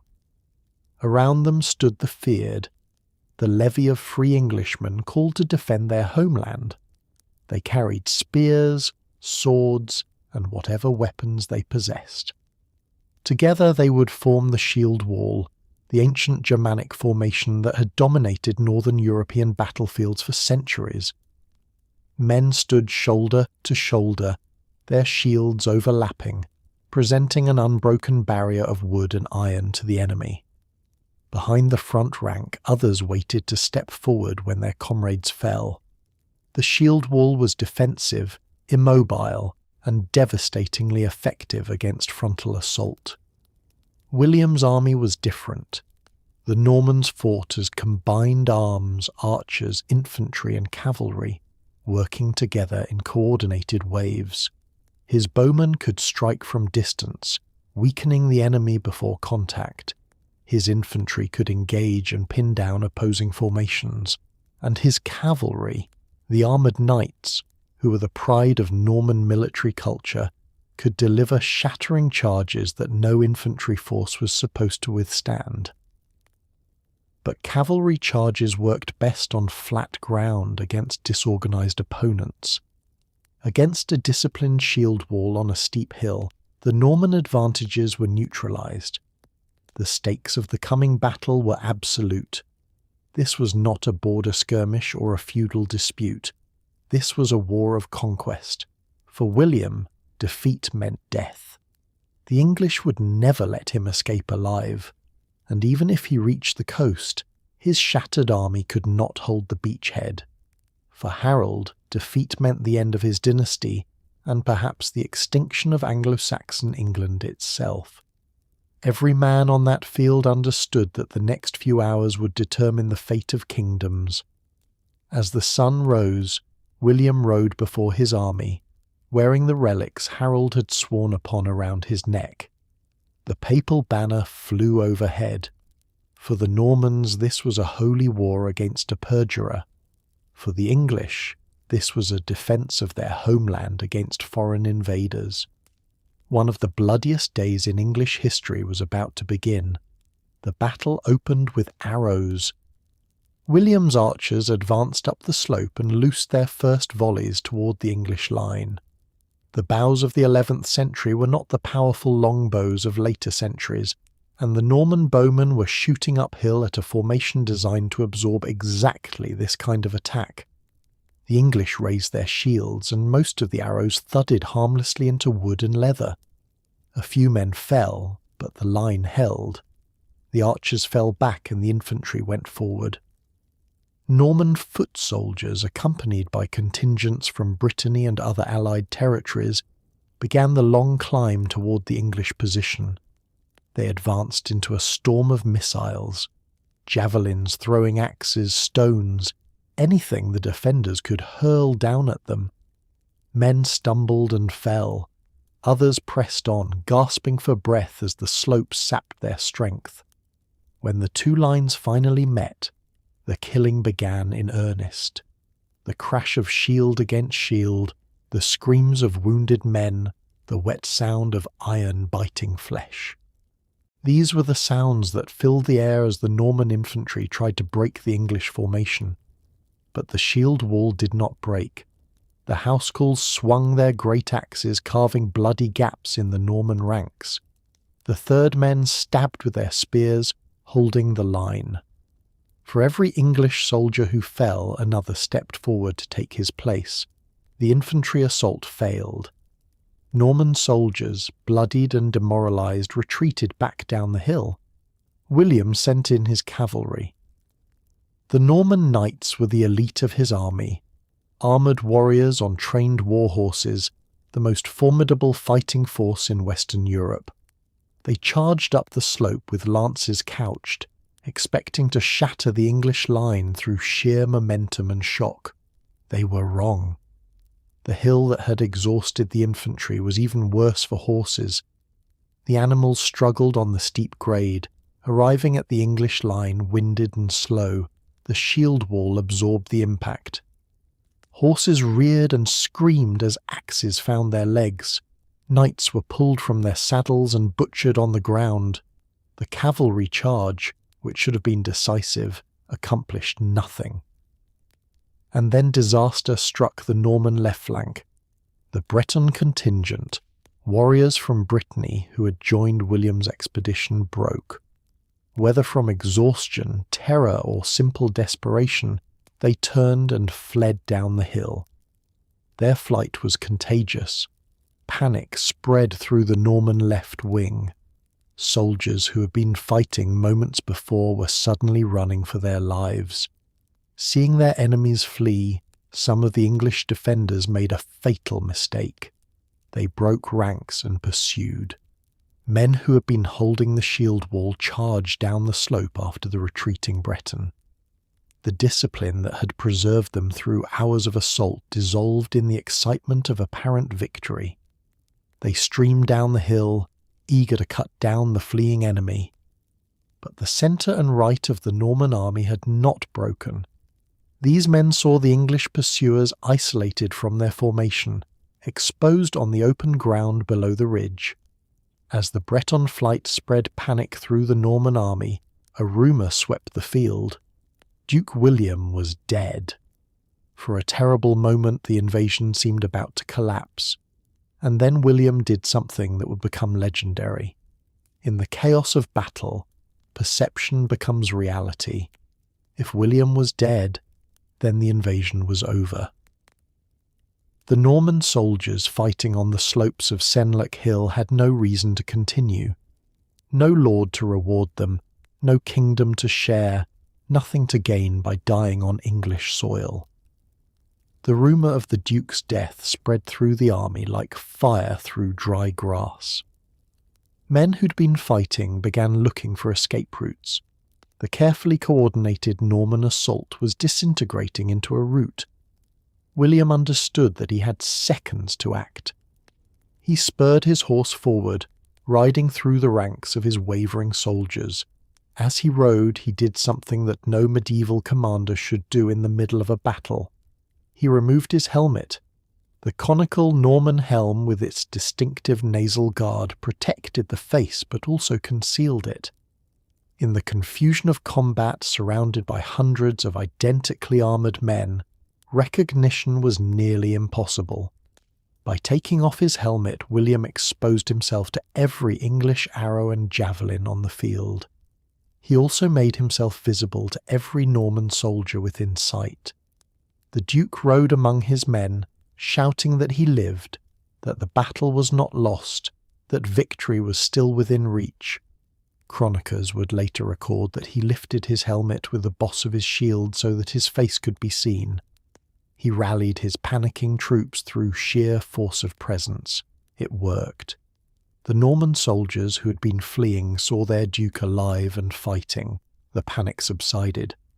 More importantly, the cavalry who had held their formation saw an opportunity. The English pursuers who had charged down the hill after the Breton were now exposed, cut off from the shield wall, vulnerable. The Norman cavalry wheeled and attacked. The English soldiers caught in the open had no formation to protect them, no shields locked with their comrades, no advantage of terrain. The mounted knights cut them down without mercy. Dozens, perhaps hundreds of English warriors died in those few minutes.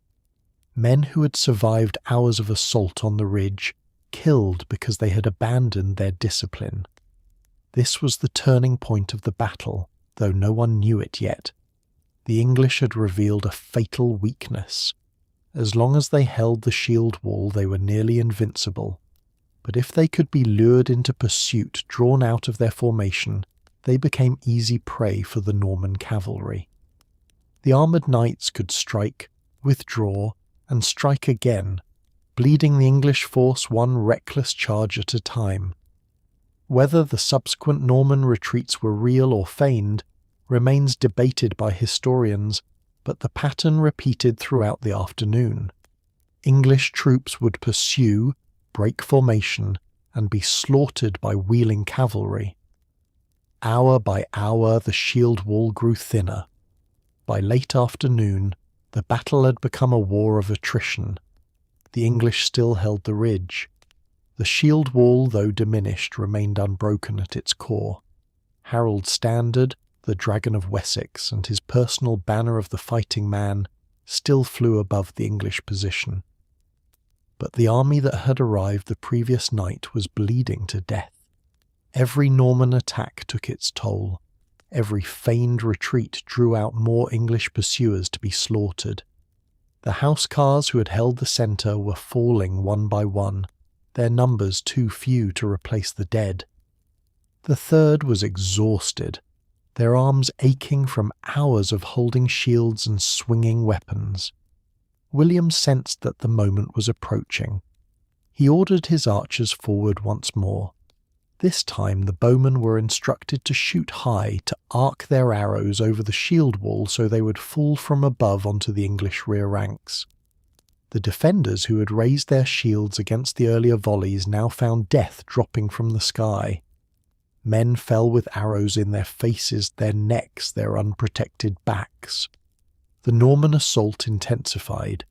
Infantry and cavalry struck the weakened English line together. The fighting at the crest of the ridge became desperate hand to hand. A churning mass of men killing and dying in the fading autumn light. And somewhere in that chaos, Harold Godwinson was killed. The exact manner of his death has been debated for nearly 1,000 years. The famous image from the Bayeux Tapestry, created within a generation of the battle, appears to show a figure pulling an arrow from his eye. Though scholars disagree whether this figure is Harold or another soldier, later accounts elaborate on the arrow story, describing Harold blinded and then hacked apart by Norman knights. Other sources, perhaps more reliable, describe a group of Norman knights specifically targeting the English king. According to one account, 4 knights fought their way to Harold and cut him down together. The chronicler William of Poitiers named some of these men, suggesting that killing the king was a deliberate act rather than a chance blow. However, he died. Harold's death ended the battle. In medieval warfare, the king was more than a commander.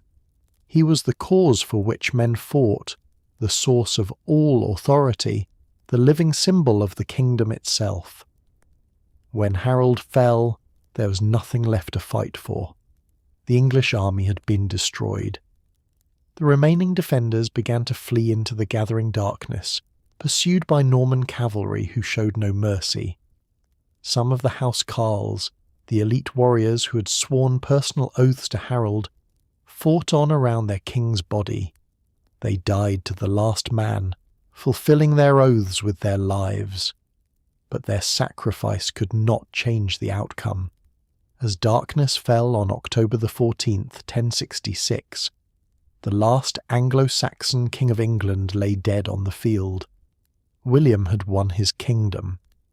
But conquering a country and ruling it are very different things, and the English had no intention of accepting their defeat. The morning after Hastings, William surveyed a field of the dead. English corpses lay thickest at the crest of the ridge where the shield wall had held longest.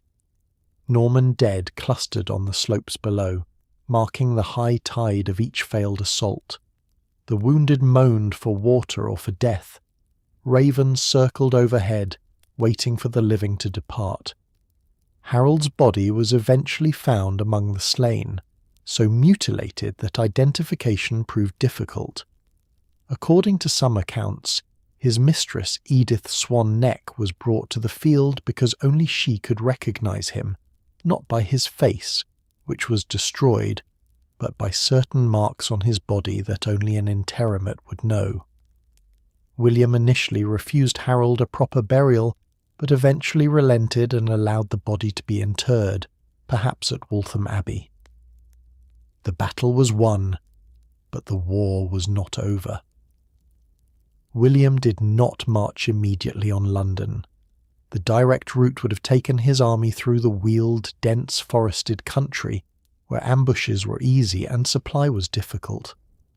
More importantly, William understood that conquest required more than military victory. He needed to demonstrate that resistance was futile, that submission was the only path to survival. The Norman army moved in a great arc through southern England. They marched east to do securing the crucial Channel port. They continued to Canterbury, where the archbishop submitted. They devastated the lands of any lord who refused homage. The message was clear: bend the knee or watch everything you own reduced to ash. Meanwhile, in London, the surviving English leadership attempted to organise resistance. Edgar Atheling, the young grandson of Edmund Ironside, was proclaimed king by the remaining English lords. At approximately 14 years old, Edgar had the strongest blood claim to the throne. He was a direct descendant of Alfred the Great through the male line. The northern Edwin and Morcar, who had survived Fulford and missed Hastings, supported his candidacy. Archbishop Stigand of Canterbury initially backed the new king, but Edgar had no army. The military might of England had been shattered at Stamford Bridge and Hastings. The men who proclaimed him king had no means to defend him, and William was methodically encircling London, cutting off supplies, demonstrating that the city could not hold out forever. The coalition behind Edgar crumbled with remarkable speed. One by one, the lords who had supported him calculated the odds and concluded that resistance was suicide. But the English lords who had rallied to Edgar quickly realised the truth of their situation. They had no army capable of facing William in the field. One by one they came to him to submit and to watch, as the last male heir of Alfred the Great bent his knee to a Norman bastard. The submission came at Berkhamsted. Edgar Atheling, the boy who'd been proclaimed king just weeks before, rode out with the leading men of England to meet the Conqueror. Archbishop Stigand was there despite having earlier supported the losing side. Earl Edwin and Earl Morcar came, representing the great houses of Mercia and Northumbria. The citizens of London sent their own delegation, desperate to prevent their city from suffering the fate of the lands William had already devastated. They found William waiting. The Duke received their submission with the cold calculation that had carried him from a terrified childhood to the brink of a crown. Edgar formally renounced any claim to the throne. The lords swore oaths of loyalty. London opened its gates. The conquest was complete, or so it appeared. William entered the greatest city in England as its acknowledged ruler, but he would not take the crown immediately. There were preparations to make, ceremonies to arrange, and a very specific date to observe. On Christmas Day 1066, in the same Westminster Abbey, where Harold had been crowned not 12 months earlier, William of Normandy was anointed King of England. The ceremony should have been a moment of triumph, the culmination of a lifetime of struggle and survival. Instead, it became an omen of the difficulties to come. The coronation followed the traditional English rite. Archbishop Eldred of York, not Stigand, whose position was compromised, performed the ceremony. The congregation was a mix of Norman lords and English nobles, conquerors and conquered crowded together in the great church. At the appropriate moment in the ceremony, the archbishop asked the assembled crowd whether they would accept William as their king. The English responded with shouts of acclamation in their own language. The Normans, not understanding the words, heard only a sudden roar from the crowd. Outside the abbey, Norman guards heard the commotion and panicked. They thought a riot had begun, that the English were rising up against their new king in the middle of his own coronation. Acting on instinct, they began setting fire to the building surrounding the abbey. The flames spread quickly. Smoke poured into the church. The congregation, which moments before had been participating in a sacred ceremony, dissolved into chaos. People rushed for the exits, trampling each other in their desperation to escape. The carefully orchestrated coronation became a scene of terror and confusion. William remained at the altar, completing the ceremony with the few clergy who stayed. He was crowned King of England, while the buildings around him burned and his own guards created mayhem in the streets outside. It was a fitting beginning for what was to come. William was now King of England by conquest and coronation, but his kingdom remained hostile territory, filled with a conquered people who hated him. The years of rebellion were about to begin. The conquest of England did not end at Hastings. It had barely begun. Within months of William's coronation, the first rebellions erupted. In the West Country, the city of Exat refused to submit to Norman rule. The citizens closed their gates and prepared to resist. William marched west with his army, laid siege to the city for 18 days, and eventually forced its surrender. He built a castle within the walls to ensure there would be no second rebellion, but Exley symptom. The disease of resistance was spreading across England. In the Midlands, in the Welsh borderlands, in the remote corners of the kingdom where Norman authority barely reached, the English were gathering strength. They found a leader in Edgar Atheling, the young pretender who had submitted at Berkhamsted, but never truly accepted Norman rule. Edgar fled north beyond the reach of William's power to the court of Malcolm III, King of Scotland. Malcolm had his own grievances against England and his own ambitions. He married Edgar's sister Margaret, binding himself to the cause of the old English royal house. Scotland became a sanctuary for English rebels and a staging ground for resistance. The most dangerous region was the north, Northumbria, and the lands beyond the Humber, where Norman control was weakest and English resentment strongest. In 1068, Edgar and his supporters launched a major uprising. They marched on York, the great northern city. Rallying supporters as they went, William moved north with characteristic speed and crushed the rebellion. He built castles at York to control the region, but the north refused to stay conquered. In 1069, an even more serious threat emerged.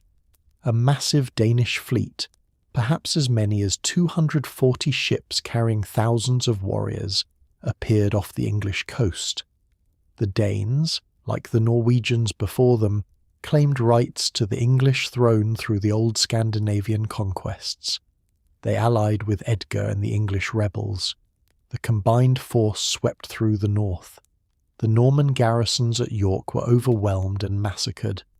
For a brief, terrifying moment it seemed that William might lose half his kingdom. The king was in the south when news of the disaster reached him. He turned his army north immediately, force marching through the winter weather. When he reached the Humber, he found that the Danes had retreated to their ships, unwilling to face him in open battle. William dealt with the Danes through diplomacy, or rather through bribery. He paid them to withdraw, buying time to deal with the English rebels who remained. By the winter of 1069, William had reached the limits of his patience.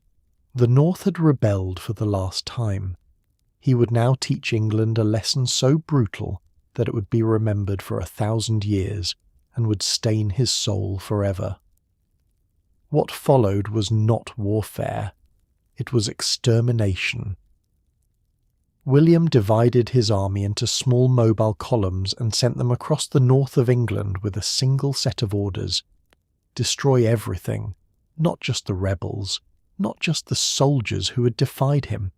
Everything. The Norman troops moved through Yorkshire, Durham and the surrounding regions with methodical savagery. They burned villages to the ground.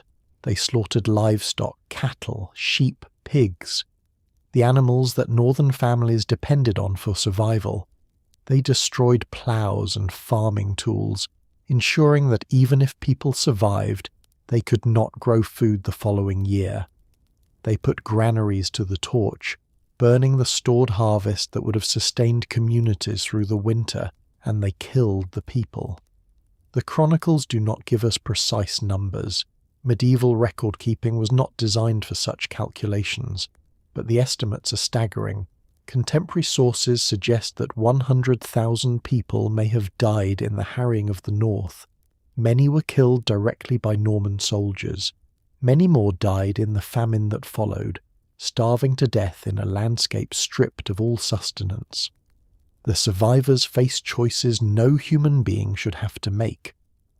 There are reports of people selling themselves into slavery in exchange for food.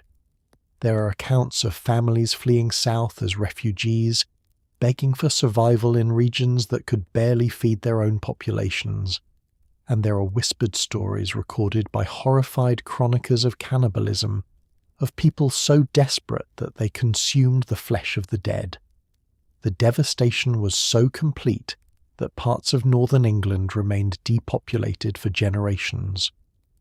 When the Domesday Book was compiled nearly 20 years later, it recorded vast stretches of Yorkshire as waste, empty, untaxable, producing nothing. The economic damage persisted for decades. Even among William's supporters, the harrying provoked condemnation. Orderic Vitalis was a chronicler generally sympathetic to the Norman cause. He praised William in many passages of his history, presenting the king as a strong and capable ruler. But when he came to describe the harrying of the north, his tone changed entirely. The king stopped at nothing to hunt down his enemies, Order wrote. He cut down many people and destroyed homes and land. Nowhere else had he shown such cruelty.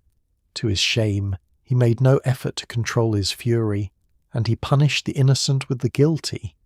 He ordered that crops and herds, tools and food be burned to ashes. More than 100,000 people perished of hunger. Order concluded with the judgment that echoed through the centuries. I have often praised William in this book, but I can say nothing good about this brutal slaughter. God will punish him. Whether God punished William in the afterlife we cannot know. What we can say is that the harrying achieved its immediate purpose. The north never rebelled again during William's lifetime. The region was simply too broken, too depopulated, too devastated to resist.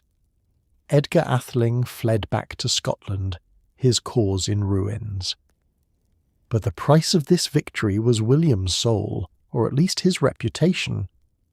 The harrying of the north became the defining atrocity of his reign, the act that transformed him from a harsh ruler into a monster in the memories of the English people. The north was broken. But even as William crushed external resistance, threats emerged from within his own circle, from Norman nobles who resented his rule, and eventually from his own blood. The men who conquered England expected rewards. They had risked everything to cross the Channel with William. They had fought at Hastings, suppressed rebellions, and endured years of campaigning in a hostile land. In return, they expected land, wealth, and power. Many received exactly that. The great estates of England were distributed among Norman lords, creating a new aristocracy that would dominate the kingdom for centuries. But not everyone was satisfied. By 1075, resentments had begun to fester. among some of William's own followers. The king, they complained, was too harsh, too controlling, too unwilling to share power with the men who had made his conquest possible. His illegitimate birth, the same stain that had haunted his childhood, was whispered about in Norman halls. Some called him a usurper, unworthy of the crown he wore. The discontent crystallized into conspiracy. Roger de Brito, Earl of Hereford, was the son of one of William's oldest companions. His father, William Fitz-Osbor, had been the king's closest friend and most trusted lieutenant, but the son resented the constraints the king placed on his power. Ralph de Gale, Earl of East Anglia, shared his grievances. Together they began plotting rebellion. The conspirators planned to overthrow William and divide England among themselves. They sought allies wherever they could find them, among disaffected Normans, among the Danes who still dreamed of reconquering England, among anyone willing to strike against the king. They also approached Walter, Earl of Northumbria. Wulf was the last surviving English earl, the only member of the old Anglo-Saxon aristocracy, still holding a major title under Norman rule. His position was precarious, caught between the conquerors he served and the countrymen he had abandoned. The conspirators believed he could bring English support to their cause.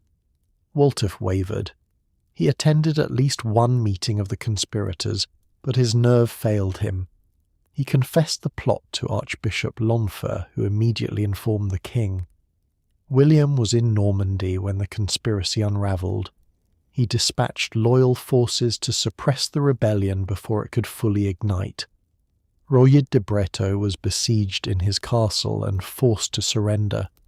Ralph Deal fled to Brittany, abandoning his and his cause. The Danish fleet that was supposed to support the rebels arrived too late and accomplished nothing.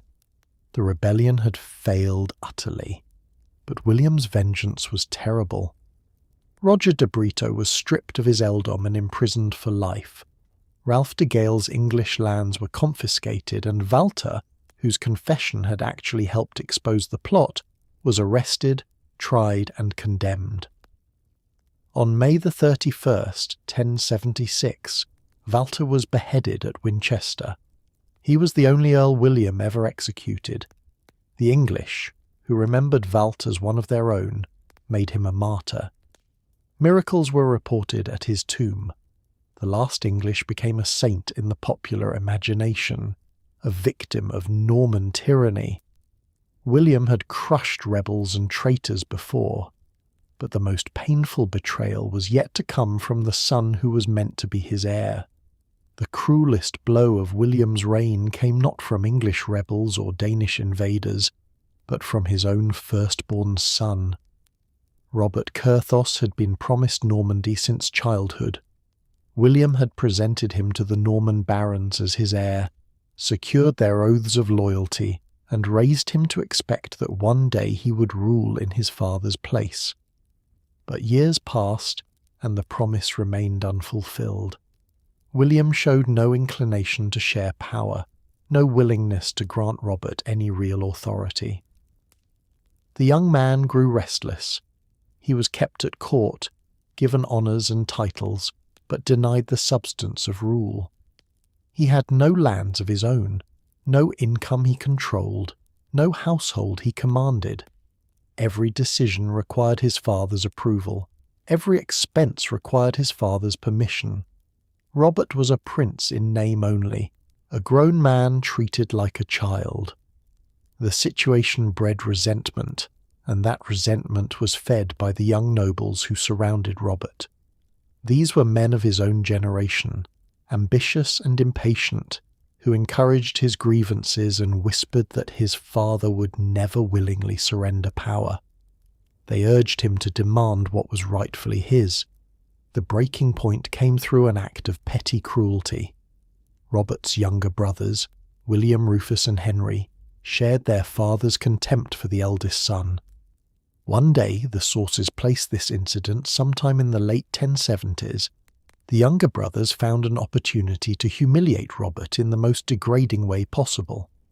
They positioned themselves above a doorway or balcony and dumped the contents of a chamber pot onto Robert's head as he passed below.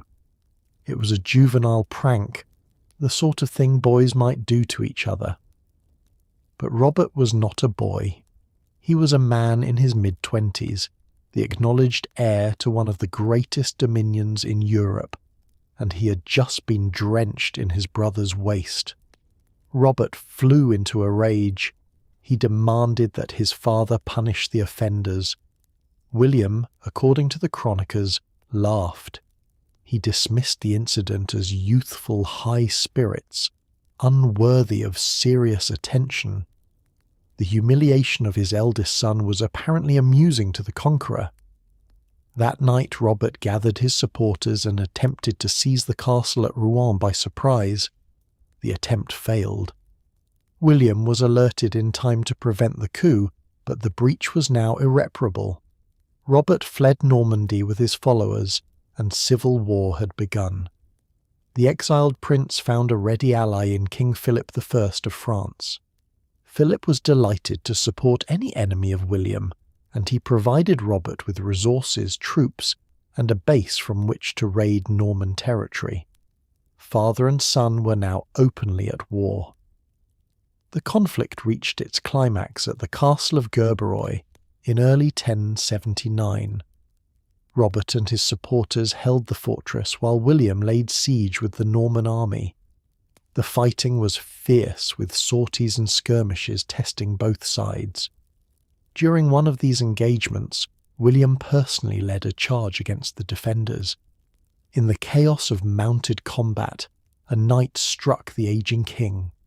William was unhorsed, knocked from his saddle by a lance thrust that wounded him in the arm or hand. His mount was killed beneath him.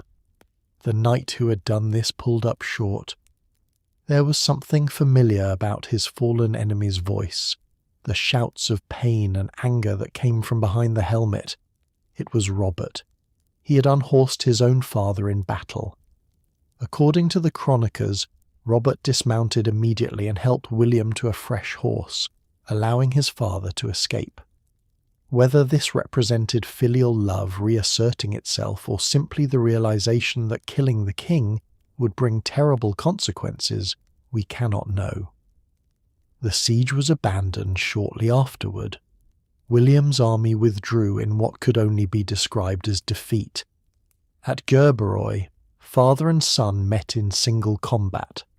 The aging conqueror was unhorsed by his own child, recognizing his father only when he heard his voice through the helmet. It was the only true military defeat of William's entire career. In the Christmas court of 1085, William ordered something unprecedented. He commanded that every piece of land in England be surveyed, every estate, every manor, every village, all would be recorded. The commissioners he dispatched would document who held each property, who had held it before the conquest, what it was worth, how many people lived there, how many ploughs work the fields, how many animals graze the pastures. Nothing would escape the count. No king of England had ever attempted anything like it. No king in Europe had attempted anything like it. The administrative machinery required to conduct such a survey across an entire kingdom simply did not exist. Or rather, it had not existed until William created it. The project that later generations would call the Domesday Book began as an exercise in royal power. William needed to know what England was worth. 20 years of conquest, rebellion, confiscation and redistribution had created chaos in land ownership. The original Anglo-Saxon lords were mostly dead or dispossessed. Their estates have been granted to Norman followers, divided among multiple heirs or absorbed into the king's own domain. Disputes over ownership were constant. Tax collection was haphazard, because no one knew precisely what was owed. The survey would end all ambiguity. Commissioners travelled to every corner of the kingdom, summoning local juries of Englishmen and Normans to testify under oath. Who holds this land? By what right? What was it worth in the time of King Edward? What is it worth now? How many villains work the soil? How many slaves? The questions were comprehensive and the answers were recorded in meticulous detail. The process was remarkably swift. By August of 1086 the survey was largely complete. On the 1st of that month William gathered the leading men of England at Spree. There, in a great ceremony that reinforced his absolute authority, the landholders of England swore oaths of loyalty directly to the king, not to their immediate lords, not to these who held power in their regions, but to William himself. It was a declaration that all authority in England ultimately derived from the crown. The document that emerged from this process was monumental, literally and figuratively. The Great Domesday Book covers all of England except the northern counties and certain major cities. Its companion, the Little Domesday Book, provides even more detailed coverage of the eastern counties. Together, they contain information on approximately 13,000 places across the kingdom. The English gave it a name that captured their feelings about its power, the Book of Judgment, Domesday, in their tongue. Like the Last Judgment from which there was no appeal, the verdicts of this survey were final. If the book said you owed a certain tax, you paid it. If it said someone else owned your land, the land was theirs. No document in English history had ever wielded such authority. For William, the Domesday Book was the culmination of his conquest, proof that every acre of England was his to give or take, to tax or spare. It was the bureaucratic expression of absolute royal power, a weapon of parchment and ink as formidable as any sword. The Domesday Book was a monument to William's power over England, but by the time it was completed the king was already preparing for what would be his final campaign and his final journey. The insult was simple, but it cut to the bone. King Philip I of France, looking across the border at his old enemy, made a joke. William, he observed, was getting fat. The King of England, who had spent his youth as a lean warrior, had grown corpulent in his later years. Philip quipped that William looked like a pregnant woman, and wondered aloud when the English king would be confined to his bed for the delivery. The words reached William in Normandy, and his response was immediate. He would give King Philip a churching, he reportedly snarled, referring to the ceremony of Thanksgiving after a woman's delivery. The king would celebrate it with fire and blood. In the summer of 1087, William gathered his forces for what would be his final campaign. The target was the French Vexy, a disputed border region that had caused conflict between Normandy and France for generations. Specifically, William aimed at the town of Mantes, which lay within territory he considered rightfully Norman. The army crossed into the Vine in July. Monte, caught off guard by the speed of the Norman advance, had no time to prepare a proper defence. William's forces swept into the town with the overwhelming violence that had become his signature.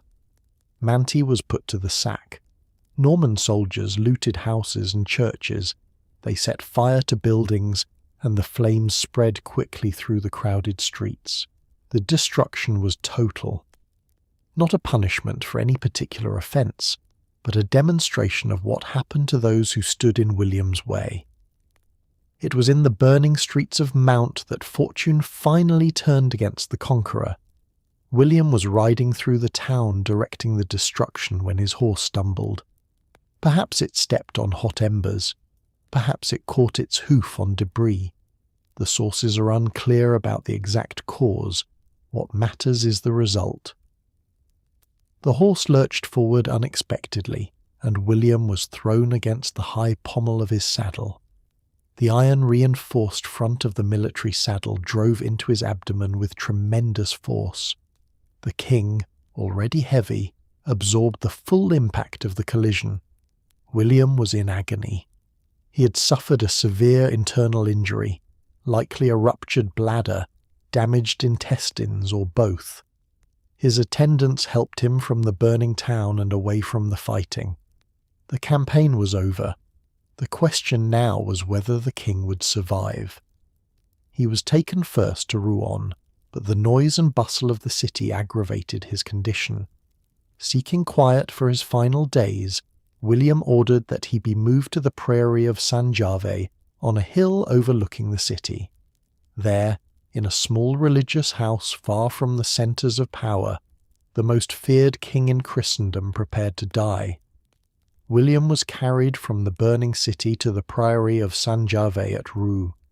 For 6 weeks he lingered in increasing pain as his kingdom waited to learn whether the conqueror would recover or who would inherit his domains. The priory room was silent except for the laboured breathing of the dying king. William lay on his bed for weeks as his condition slowly worsened. The internal injuries from the fall at Mount were beyond the skill of any physician.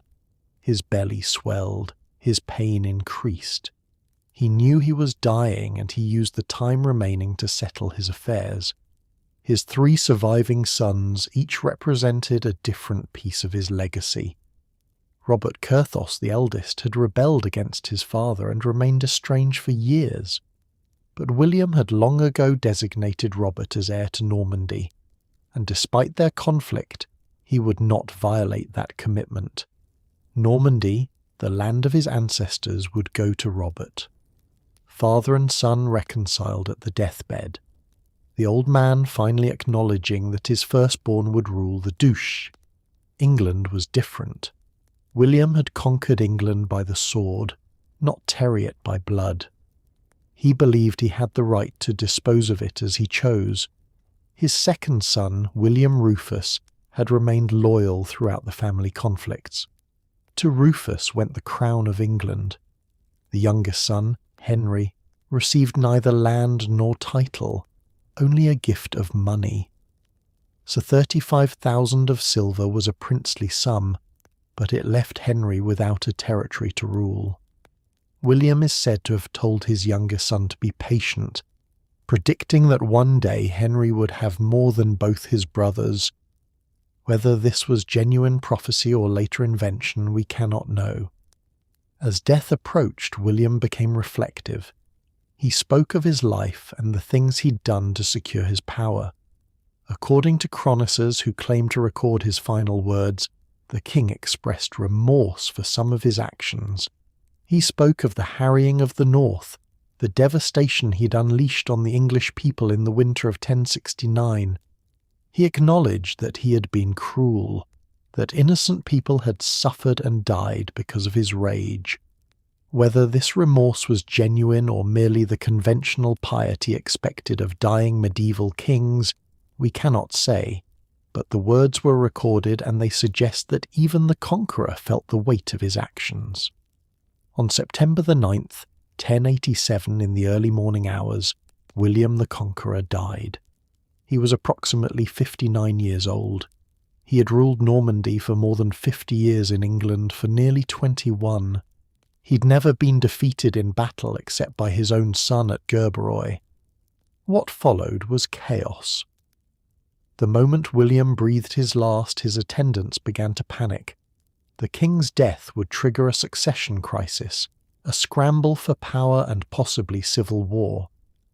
Those who had been at his bedside thought first of themselves.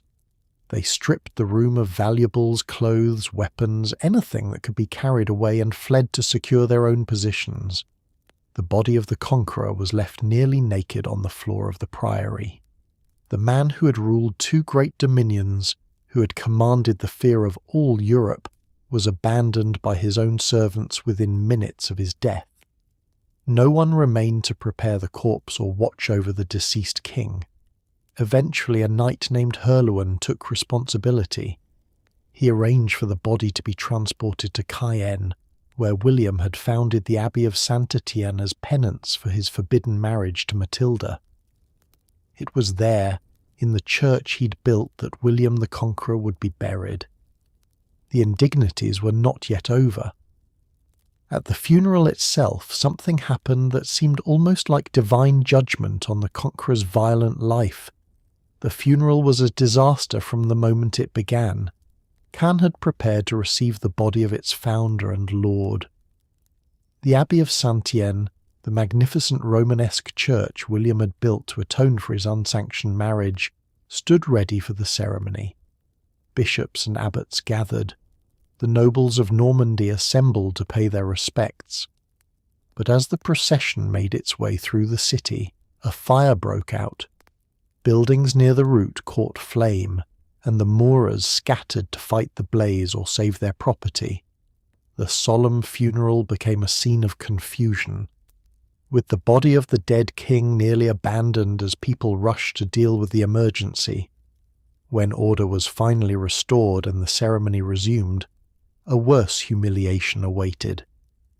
William's body had been travelling for days in the late summer heat. Despite efforts to preserve it, decomposition had set in. The corpse had swollen enormously, bloated by the gases of decay. When the attendants attempted to lower the body into the stone sarcophagus that had been prepared, they discovered a terrible problem. The coffin was too small. They tried to force the body in. The pressure on the swollen corpse was too much.